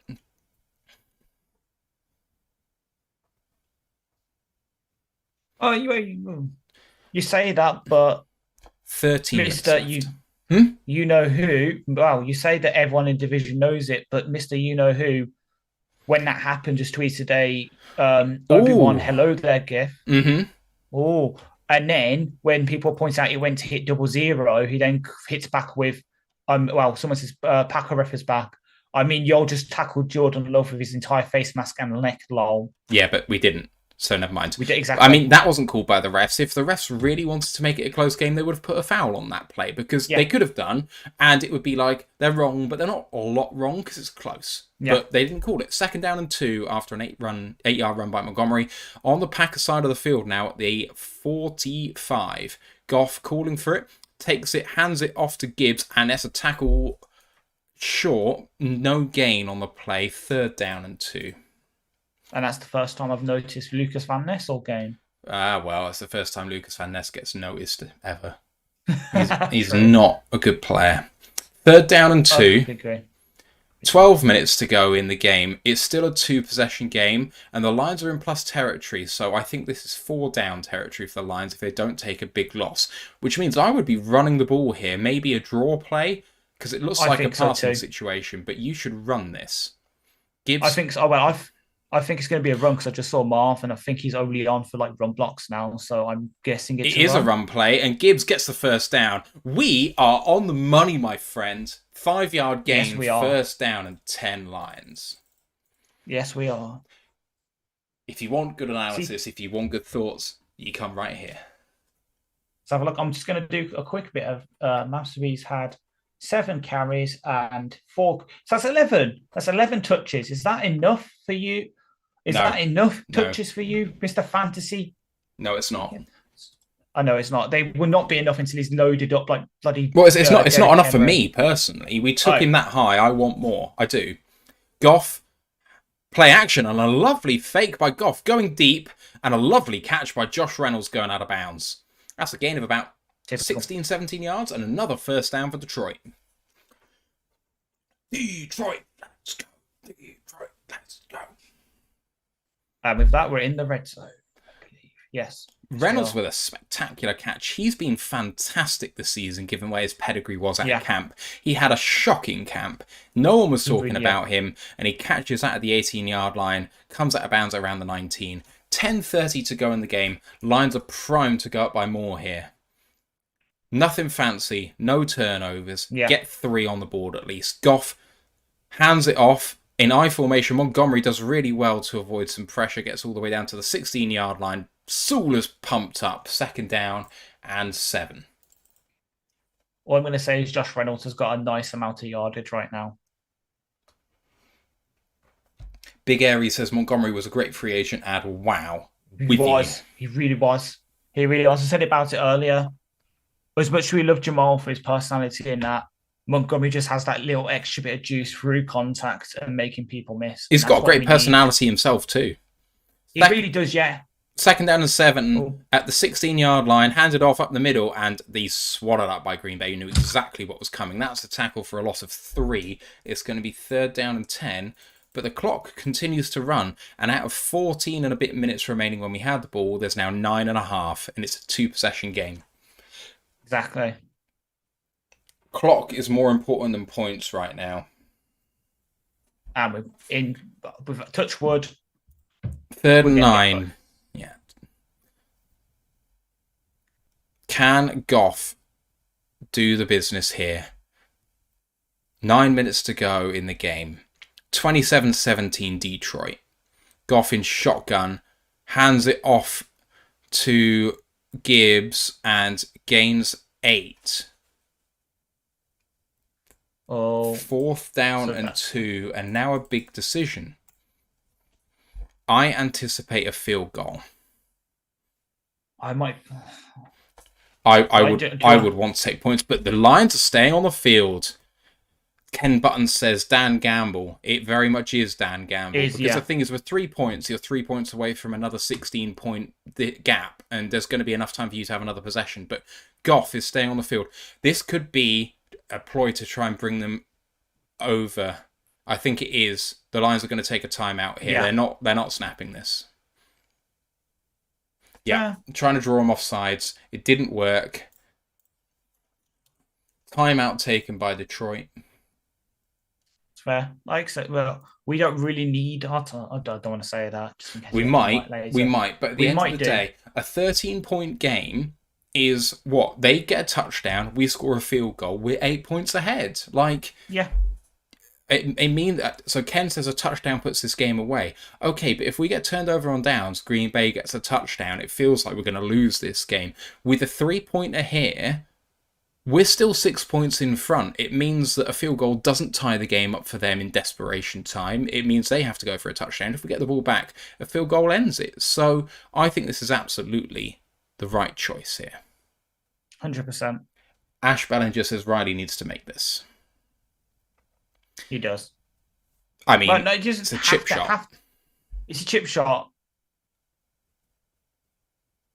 So yeah, 30 yards. Yeah, that's basically a chip I shot. mean, I'm with you, Ken, in that I want him to go for the touchdown and get it, but it's only good if you get it, and the chance of getting it is probably less in terms of win percentage than the chance of just going for the field goal here. 4th down and 3, 30-yard field goal attempt. This should be regulation. They're coming over the top for it. They almost get to the block, but Riley Patterson is good, and the Lions break 30. 30-17 here. God, this is tense compared to what it was in the first half, though. My word. But it really was, yeah. You're now creating a situation of jeopardy for Green Bay. Jordan Love as well. Yeah. Like, at the end of the day, he's got to the point where he's only 10 points behind, and he's got a drive where he feels like he's playing sailing, get another touchdown, need 3 points back. Now it's 6 points back, and even if he scores, if the Lions get 3, you're in trouble again. So Lions have put themselves within any score of victory now. Even a safety puts them at 15 now. So, you're really in the territory where Green Bay have got to be careful. I like your thinking with the safety. Thought you might. I do find it quite funny that Gibbs has only got 8 carries for 40 yards, and Khalif Raymond has 1 carry for 40 yards. I was about to say that, yeah. And to be fair, okay, Montgomery, his average is going to come down because he's had a couple of 1-2 yard things. But we've got, obviously, Gibbs is at 5 yards a carry, Goff's at 11, Relief's at 40. Our running offense has been efficient. Other than, Gibbs, because he keeps getting dumps off, he's at 2.8 yards of average, but everyone else is averaging over 10 yards. When we've been striking well. It's just in the third quarter, we just were a bit off for a bit. So there's been a comment on Twitter, from one of what Ant said about the clocks being 00, saying, can they challenge that? And you know what? I do think the challenge rules should be extended, and I do wonder if there's something so you can have, 2 unsuccessful challenges in a game and then you're done? So why not have it that everything which is currently challengeable only costs 1 challenge, and everything which is not currently challengeable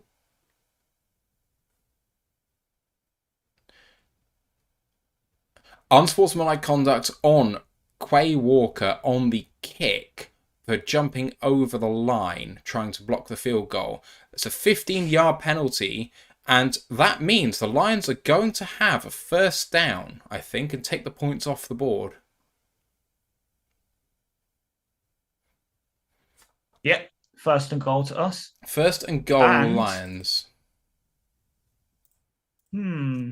It's the right call because he accidentally flicks the man on the line on his way through. If he didn't touch him, it wouldn't be a foul, I don't think. But because he does flick him on the way through, you're not allowed to do that. You have to jump clear of everyone to make it work. Here we go, This reminds me of week 18 last year, because you remember who was the Packer? Quay Walker. Push the trainer. Goff hands it off. Allows us to kill a little bit more time. David Montgomery bounces off 1 and gets about half of the distance. 2nd down and goal from the 3. Lions with a big chance to put the game away now. Start the words out of my mouth. This is giving us the chance. I know we were all saying we want the touchdown to kill off the game. Quay's giving us that chance. Just keep running it down there. Honestly, this is, and people might disagree. Well, hopefully people don't disagree with me. Even if it gets to 4th and goal, so long as it's not 4th and 5, I'm running it on 4th down. Yeah, me too. This is 4 downs This is now 4 down territory, because if they get it on their own 1 yard line or 2 yard line, it's fine. 7.5 minutes to go. Laporte, tackle behind the line. David Montgomery all the way down now at the 7-yard line. Again, you have to not risk this now. To clarify, because I follow Football Zebras for the ref stuff, a leaping foul occurs when a player who is more than 1 yard behind the line runs forward and jumps. Contact is not required to draw the flag. Oh, okay. That is not how I understood that, but never mind. I don't care. They gave it to us. Ken Button says, I love these refs, in a heel turn for Ken. Ken says, we need this touchdown. We don't. We We need don't, time to but be just killed off the clock, which is what we're doing. 6:48 left now in this game. Goff calling for it aggressively. He hands it off, and there's a bit of room there, and he gets all the way down to the 1. That looks like David Montgomery, and it is 4th down and goal from the 1-yard line. Offense needs to stay on the field. Fletch lives daily, says never take points off the board. But the thing is, if you were given the penalty on 3rd down, or you were given the opportunity of the field goal from 20 yards, what would you take? Because 20-yard field goals are like 95%, 98%. It's an extra point. It's more than an extra point. Would you really just decline a penalty in that position? I don't think you would. Yep. Here comes the Lions on 4th down and goal. They are heavy set to the right-hand side. Goff hands it off to Montgomery. Touchdown, Detroit Lions. Let's go. Okay, I'll take that. I was upset that I didn't see... One of these days, I will see my favorite, the 1-yard player I want to see. But until then, David Montgomery hat trick. Love to see it. What's the FIFA line? It's free the best. Yeah, and it's made them pay.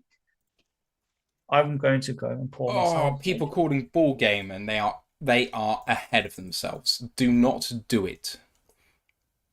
Do not do it to yourself. But that is 6 points. That makes a 16-point game. An extra point here makes a 3-possession game, and maybe that is game over. Riley Patterson through the middle.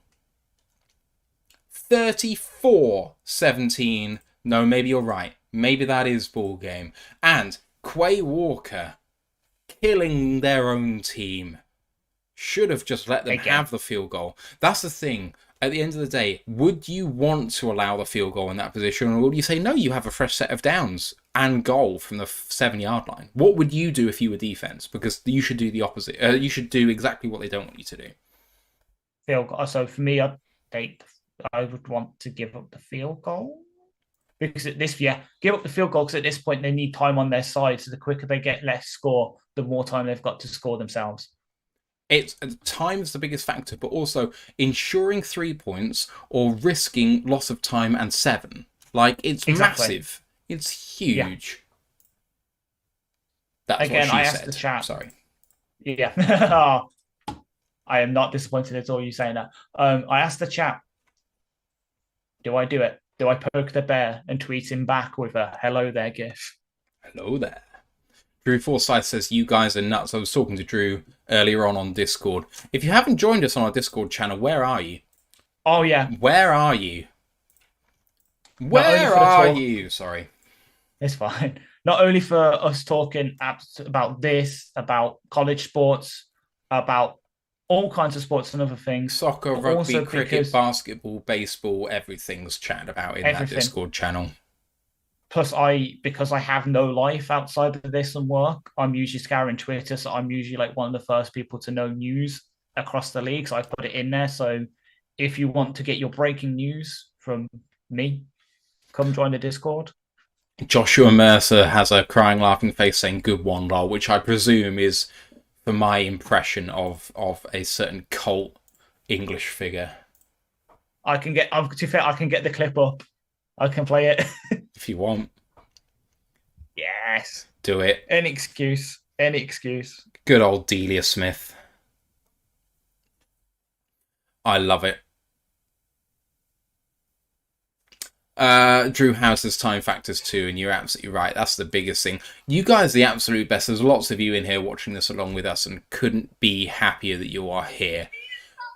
Lions leading this game by 17 points. Don't look like they're going to give this up now. It's been a disappointing second half, but they've responded very, very well. And you know what? They deserve that touchdown drive for everything they did in the first half. Yeah. So, and the way they ran that ball on that drive was exceptional. Yeah, it stalled out once and they took points, but you know, you have to capitalize on the other team's mistakes. And if Quay Walker's penalty is soft, well, okay, ones we've had were soft. So you take what you're given. Exactly. Montgomery. Well, I'll play that in a sec because I found it. Because it's a good stat. Montgomery has become the 4th Lions player since 2000 with 3 rushing touchdowns in a game, joining Jamal in last year. Michael Shaw. Craig Reynolds with an amazing special teams tackle. Sorry, say again. Joining Jamal last year, Mikel Lashaw in 2012, and James Stewart in 2000. There it is. And yeah, that's a new. It is almost 4 a.m. in the UK. Packers have the ball, 17-point game, 6 minutes to go, just less.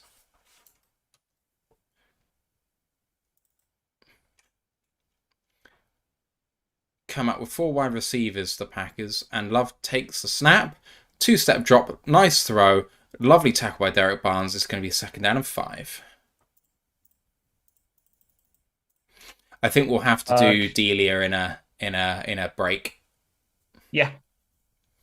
2nd down and 5. People aren't leaving Lambeau just yet. I'm surprised. Love looking to throw and does throw well. The prevent defense isn't doing some great things here, but they are slowing him down. So maybe that's all we need. 1st down and 10 once again, but the clock is running. Teardrop Floyd says any updates on Branch? Branch, I think, has come back on the field. Branch is in. Love looking deep, was well protected, and almost got there, Aleem. Love throws it away. Eventually almost got picked. Love thrown away, almost got picked. I do believe that was almost picked by our man, Brian Branch. 2nd down and 10, 5:11 on the clock. There we go. Someone's wearing the ski mask, and someone else got one. There's reading up. I'm not alone. I'm not alone. You're not alone. Matt, it looks like this could be your catchphrase. I'm speaking to America. NFL rest perfect response to a player. It's an amazing clip. Amazing. It is, yeah. Right, Love at the 31-yard line of Green Bay takes a snap from shotgun, 2-step drop, quick throw, nice throw by Love. All the way down to the 40-yard line. It's 3rd down and 1. We're not putting them in any uncomfortable situations, but equally they're not getting anywhere fast. Yeah. 3rd down and 1. They need to go quickly. They take the snap and hand it off, and they do get the 1st down, get about 5 yards, but they're still on their side of the field. Branch is on the field. There it is. What an absolute don. Love from the 44-yard line takes a snap. Deeper drop this time. Hutchinson held to hell. Throws it up there. Lovely play by Jerry Jacobs to cover. They're calling that a catch. I'm not sure about that. I think we should be challenging this. We've got timeouts to burn. Jerry's saying no. Jerry's saying no. It's about control. Yes.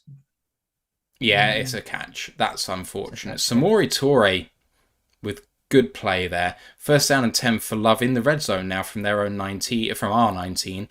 And Branch is down again. It's not. He's beat it. Oh, actually, yeah, he looks a bit shook up. I think it was just because he was a bit. His ankle again. He's hobbling. Yeah. God damn it, take him out of the game. We don't need him. It's a 17-point game with less than 5 minutes left. Yeah. Get him out. Get Lucas in there. Get Gilly in there. The thing is, that wasn't even very much there. There's nothing in that tackle. Yeah. If he can't make that tackle, he should be out of the bloody game. Yeah. Get Lucas, Harris, Gilly in the game. Come on, people. Let's be smart about this. We need Branch for the rest of the year, not just today. Yes. We need him so he can pick 6 Mahomes again in the Super Bowl. I don't think he's badly hurt here. I think this is just hurting what's already hurt, and we just don't need to aggravate this. Come on. Let's be smart. Exactly.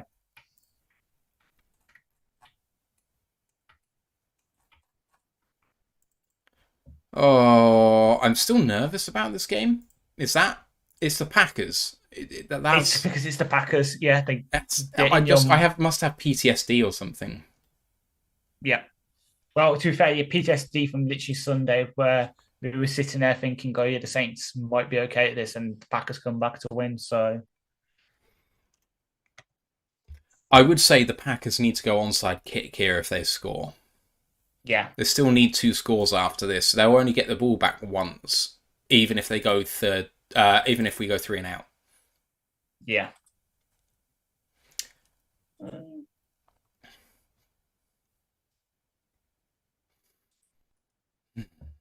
I am nervous. Me too. Oh, that fourth quarter cars only thing looks quite nice. Big Airy says, I am as well. No rationality behind why. Free Climb says, 10-day rest, get him out. Fletcher Lives Daily says, get Branch out and get Jacobs out. Ken Button says, please get him out. Laney Lane says, yep, no business him being in there. Free Climb says, well, sure, since they won't call holding against Hutch allow steady yard gains, it's bullshit. Hutch is being held to hell. And the thing is, Hutch is selling it too. It's not like he's trying to pretend he's not being held. He is throwing his arms up there and whatever, trying to show that he's being held back, and it's not being called. And it is egregious. Ridiculous. Sorry to enunciate my words like this, but I'm pissed and I can't be loud, so I have to enunciate instead. Fletcher Lives Daily says, no need to be nervous. I will not be nervous at 000. Exactly. That's all I can do right now. Branch again coming to the sideline, but walking off under his own power. 2nd down and 5 for Love. Looking to the right, looking left, throws. Picked! Picked by Jerry Jacobs, his second of the day. That is ball game right there. I'm calling it right now. Jerry Jacobs, number 2. You wanted him out of the game. Look at him. Maybe he's out of the game now because he doesn't have to go back on the field. Let's go. Let's go. Hang on. Let me just check something quickly on the box score. Please. Box score. No, that's more than 50%. Let's see this play again. Love fucking was looking to the right. Jerry with and he just reads it perfectly. Oh, the tight end. The tight end is calling for it in the end zone, and if he gets it in the end zone, it's a clear touchdown. That is Love screwing up. It's Doobs at the Dobbs again. Oh, sorry. With the number 87, I just assume he's a tight end, and he's a big guy. He's a big guy. He's a big stocky guy. I'm just annoyed at myself because you remember how last week I said that Koo would mix in extra points. Oh, big goal. Oh, David Montgomery just destroyed someone. First down, Detroit Lions. Oh, my. Check this replay out if you get it. Did you see it? Will do, yeah. I'm trying to look now. What I was going to say. So you remember how last week I nearly got the hot take right if I said that Koo missed a kick. Yeah. Instead of missing an extra point. I've done it again this week. So my hot take was that Love would turn over the ball twice and complete less than 50% of his passes. He's turned over the ball 50%. twice. He's completing more than 50%. Why do I do this to myself? Right, Lions with first down and 10, 3:59 left. Gibbs in motion right to left. Goff play action. Throws it to Gibbs, but he drops it. He drops it. Yeah. And why they're playing on, I don't know. This is being unnecessarily rough. I think because they should name a penalty after that. Sorry. I think it's because he picked it up because he thought he fumbled it. So the Packers were just responding to that. They're playing to the whistle, I guess. Bullshit. Sorry. It's the worst thing about that incomplete pass is it stops the clock. Yes, it does. I'm on 4 of 6:51. Yes, that's still correct. 21 personnel. Right motions in for a block, and Montgomery gets 2. Passing play. Montgomery goes down with a gain of about half a yard. 3rd down and a short 10 or a long 9. Whatever you want. Lions have gone 189 on the ground so far today. Time out Green Bay to save the clock. Yeah, and as you say that, they bring up the running game. That's the one that we saw last week. A match between a team that masters one kind of running really well in the Falcons versus our mixed run game. We've seen it kind of again here. The Packers do mix in a few more gap read stuff, but we are not 75% great at every kind of run, and it works because they don't know what's coming. We could hit outside zone on this play. We could hit a counter. We can hit a draw. We can hit a whatever. End around. 3rd down and 9. 3:51 left in the game from our own 31.5-yard line in shotgun. Should be a draw here. But he does go for a pass. Need to complete this, and he's going to eat a sack instead to burn a timeout, which is fine. I'm okay with it. Goff knew what he was doing with that. It's going to be 4th down and very long. But Packers have to eat another timeout. Yep. Who gets beat? Is it Jonah? No, he just cuts across. Fair enough. So yeah, White's lined up against Jonah, just cuts across. That's a good play by the Packers. He's really really good by White. Well, yeah, so he just stunts off Clark going in like from left to right. White's going right to left. And Glasgow couldn't get across. It's tough. That's a really hard assignment. So Green Bay, I can't tell with the Thursday Night Football graphics how many timeouts each team has left. But I have the Lions with 2 and us with 1. And then with 1. Yeah. They just I could look at ESPN, couldn't I? Right.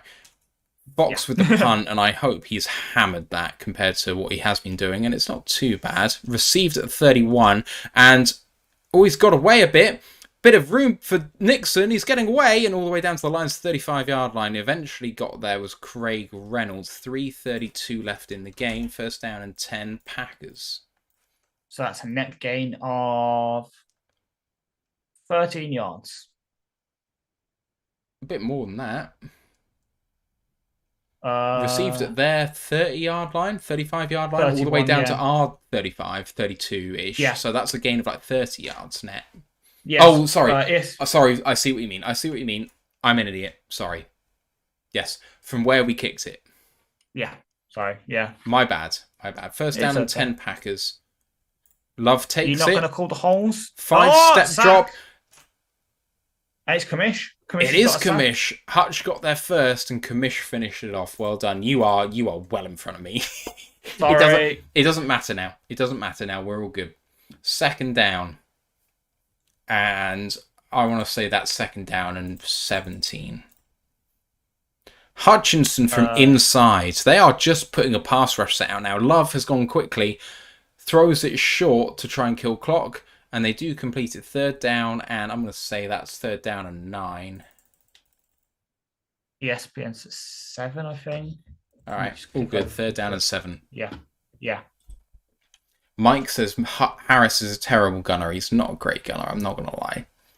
He's really not. It's supposed to be 3 minutes and 1 left. I think it's supposed to be Branch and Lucas are supposed to be our gunners, but obviously with Branch now sitting out, it probably will be Harris. Third down and 7. Love has got to score quickly here. Love going through the middle, and that's incomplete. No flags. Fourth down and 7. I mean, the thing is, they need to score here to have any chance, so they should take the field goal here. And they are taking the field goal. It is the thing which gives them the most chance. Yeah. So say that's the first target for rookie Dontavian Wicks. Out of Virginia. There are a lot of Lions fans out there. Oh my god, to see the blue in that crowd. Yeah, I've retweeted a tweet earlier from I think it was Justin Rogers of like a video of all the blue. 50-yard field goal attempt by Anders Carlson, and it is good. 34-20, 14-point game. Onside kick coming up. Sorry, Ash, to cut you off. So I was just saying, I was just saying I retweeted a tweet of all the blue. But this is it now. 2:52.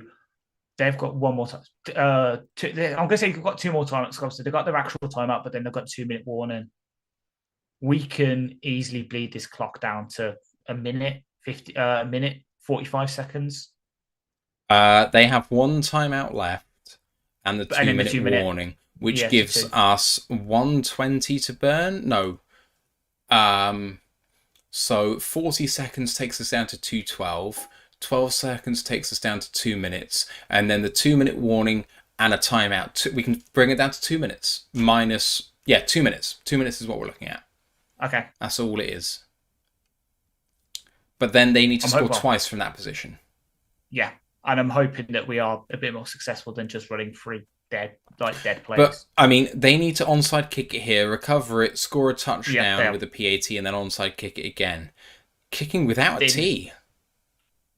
I think Carlson can, because he has a football background. Let me just double check out about Anders. Let's see what happens here. Carlson, good effort. And that goes all the way out of bounds. Kickoff out of bounds, going to come out to the... Well, it's not going to come out to the 40 because that's gone out of bounds at the Green Bay 48. So just take it where it's gone out of bounds. That's fine. Yeah.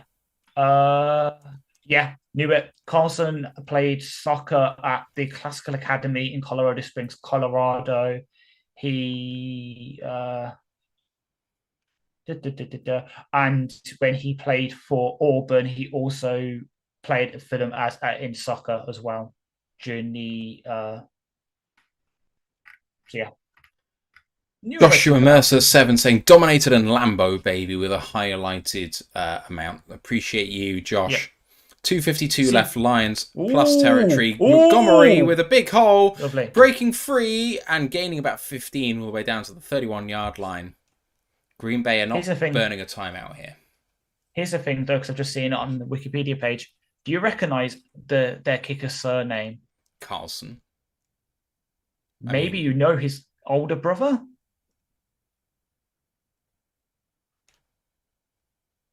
Does the same thing for a different team out west? Las Vegas. Yep. Daniel Carlson is Anders' older brother. 2:11 left in the game. One more snap before the 2-minute warning here. Take the snap and hand it off running right this time. Montgomery makes a nice cut, and it's a gain of 2 for 2nd down and 8. 2-minute warning is upon us. 14-point game, and the Lions are in field goal range.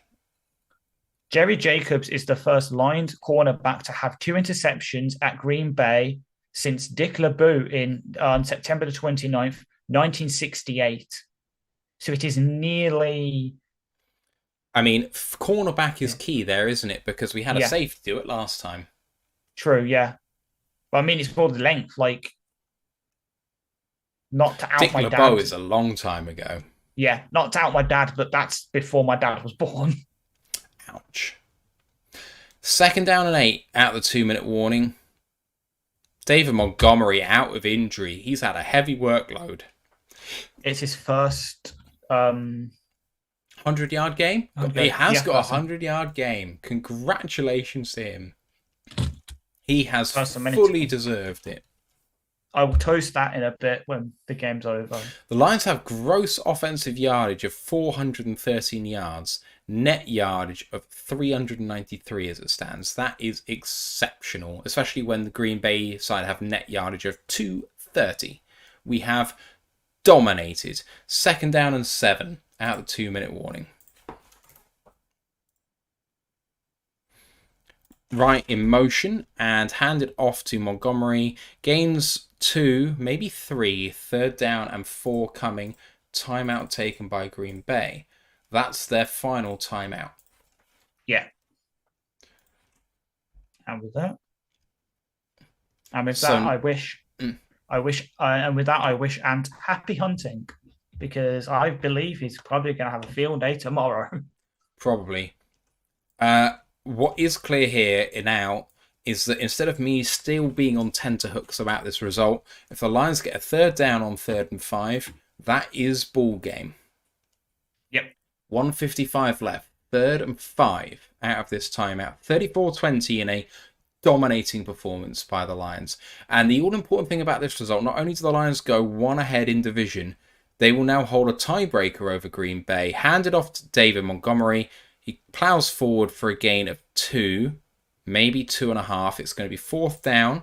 The Packers cannot stop the clock. 4th down and 3. And the Lions will bring it down to about 1 minute and 5 and will bring out the field goal unit. The Lions offense has gained more rushing yards before contact tonight against the Packers than in their previous games combined, I believe. I mean, almost double. From the graphic that they showed earlier, almost double, which is ridiculous. 120, Domination in the trenches, it is a beautiful thing. It really is. I think we should be taking a timeout here, and we are. I think Jared Goff is coming back out on the field, and they're going to try and end it here rather than take a field goal. I don't know. It looked like he was keen to come back out. I would want to go field goal here and just end it, because a 3-possession game you ain't coming back from. If you try and go for it and don't get it, and they somehow get 2 scores, you're like, well, we could have done better with that. So yeah. Big Aries saying there's a Let's Go Lions chance in the broadcast. Talk We love to see about it. beautiful things. Exactly. Beautiful things. Exactly.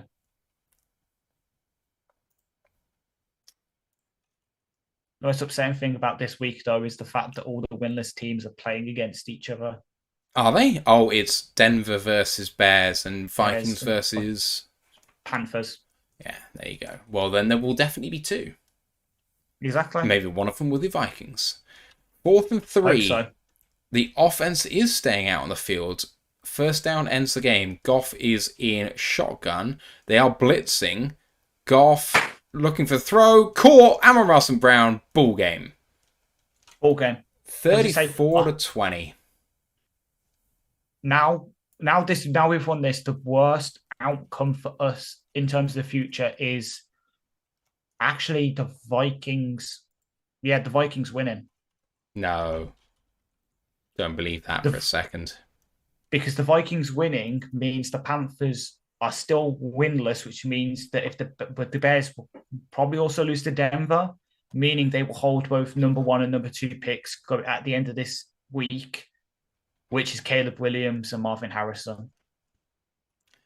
I just want to win the division. At 0-3, the Vikings can still be relevant.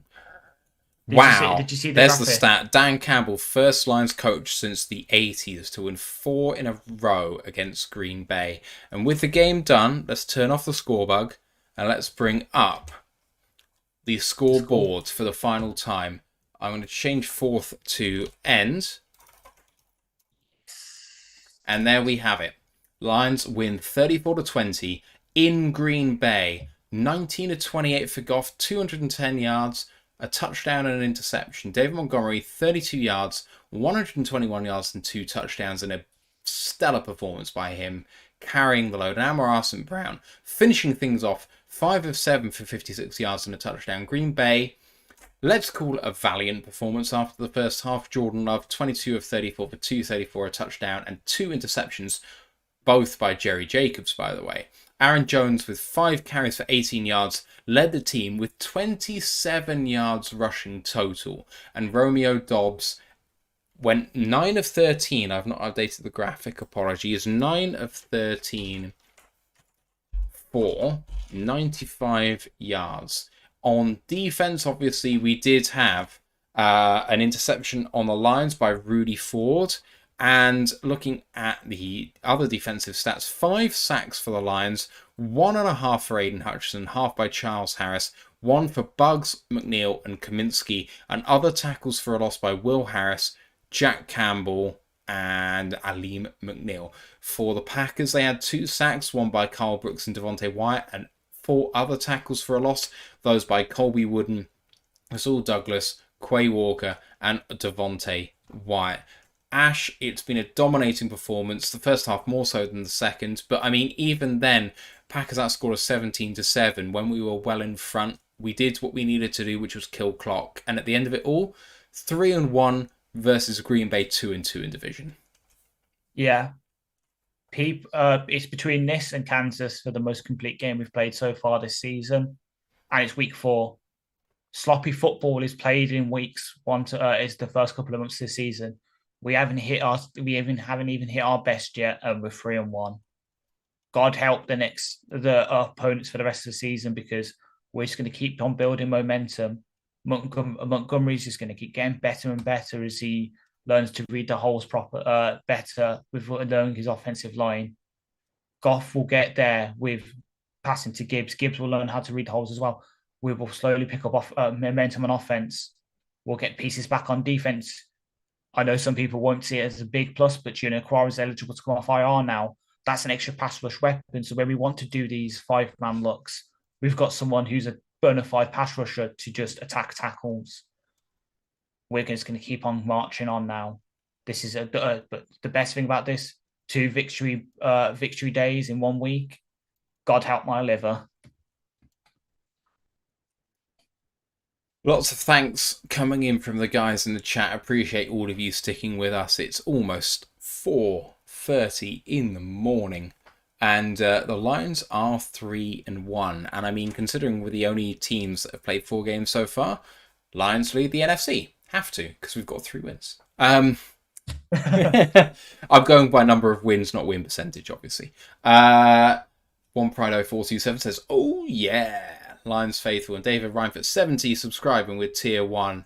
His 19th month in a row saying, let's fucking go. Single Dance Club on YouTube saying, let's go with 5 fire emojis. Name is Break says, I hope Branch is okay. I'm sure he'll be fine. He came back in, maybe just annoyed his little thing there, his ankle, but I think it'll be okay. Free Climb says, damn, look at all the Lions fans. I mean, they're all out there. The DAZN stream for us has ended, but it was huge. Chrissy J saying, it's been fun, people. Well, thanks. Catch you again. We will see you again. Ken Button says, it feels so good. Single Dance Club. Branch is good. The guys are piling in with positivity, and I'm here for it. Ash, this feels like a turning point for the team. We talked about in the preview show that this was a defining game for the regime, that they took over a poor team 2.5 years ago and any results were welcome. Last year, 1-6, had a big run down the stretch, but Carolina didn't go their way and that ended their playoff hopes for all intents and purposes. They beat Green Bay in what was a meaningless game for the Lions, but it was a meaningful game for Green Bay, and that's what meant something to us. But it didn't mean something to us for playoff implications. This means everything, because whatever happens next week, we're still number 1 in division because we beat them. And if we beat them in Detroit, we'll be 2 games ahead of them with a tiebreaker, which is effectively 3 games. So this game, hugely important in terms of the mechanics of how the playoff seeding works, how the division seedings work, but also hugely important symbolically because it is one over the old enemy in the division. 100%. I called it on Sunday when I said this is a 6-pointer, and we've taken those 6 points, and I'm so happy to see it. And I am a man of my word. I've done it early.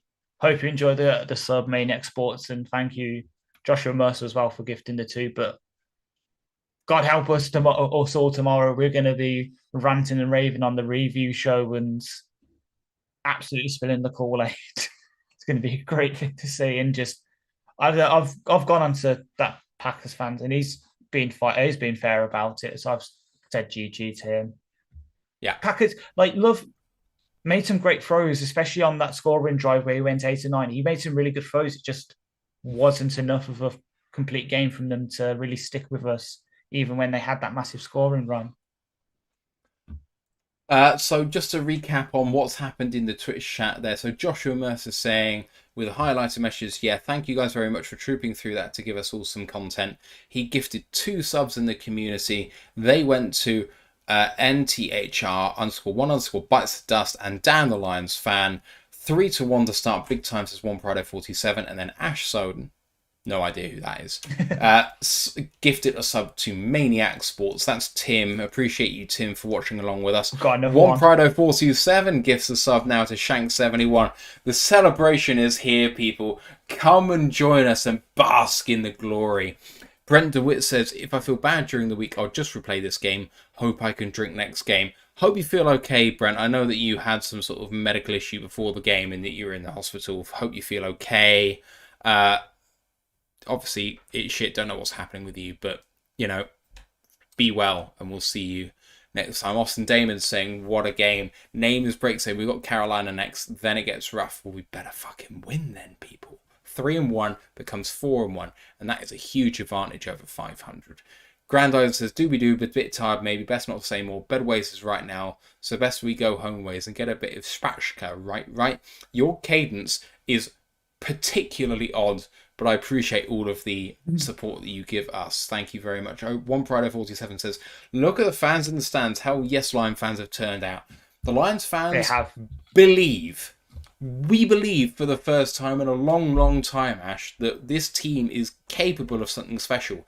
And not only is it a flash in the pan, but this might be sustained over a long period of time. Which, yeah, I completely agree. I know, I'm going to use the Rams example. They've shown you can build for 1 year success. The way that Brad, Dan, everyone at front office, all the coaching staff are building, this is a team of sustained success. Look at the contributions the young players are making. Obviously, centerpieces being Saul and Hutch.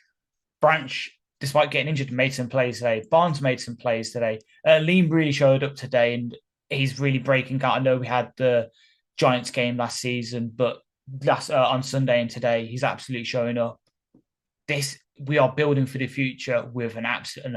We're building a contender, in my opinion. I 100%. completely agree. I think no one can look at the first half of this game and say this team can't hang with the best in the NFC. You look at the first half of this game, yeah, the second half wasn't too pretty, but we did what we needed to do given the situation at the half to win the game. You look at the first half of this game, and it was total domination against an inferior opponent. It's a beautiful thing. It really is. And as you say, we can stick with the best in the NFC because the best in the NFC all run the ball. Eagles, 49ers, they're both running teams. We've shown the past couple of weeks we can shut down the run. Just carry on building from there. Now, back end will get better. Those two interceptions will do Jerry's confidence a great deal of good. Mosley coming back. That's another really good cornerback. Kirby hopefully will be back next week. There's someone that if the balls do get tipped up, someone that can capitalize and gets even more turnovers. Yeah. It's all coming together. It's all coming together, boys. It's all coming together. All coming together. Mile High says, nice win from a Broncos fan. Appreciate you joining. Thank you very much. We are going to end it there because our review show is going to be tomorrow and you can hear more from us then. We are going to raid Pride of Detroit. So if you're on Twitch, don't leave us just now. We're going to raid Pride of Detroit. Stick with us. You'll get some channel points for your trouble. 1 second now. Thank you for joining us. Hope you enjoyed the game. I certainly did. Ash, you've been amazing as always. Guys, we'll see you tomorrow. 3-1, lead the division by 1 with the tiebreaker. Let's go Lions, one pride. One pride.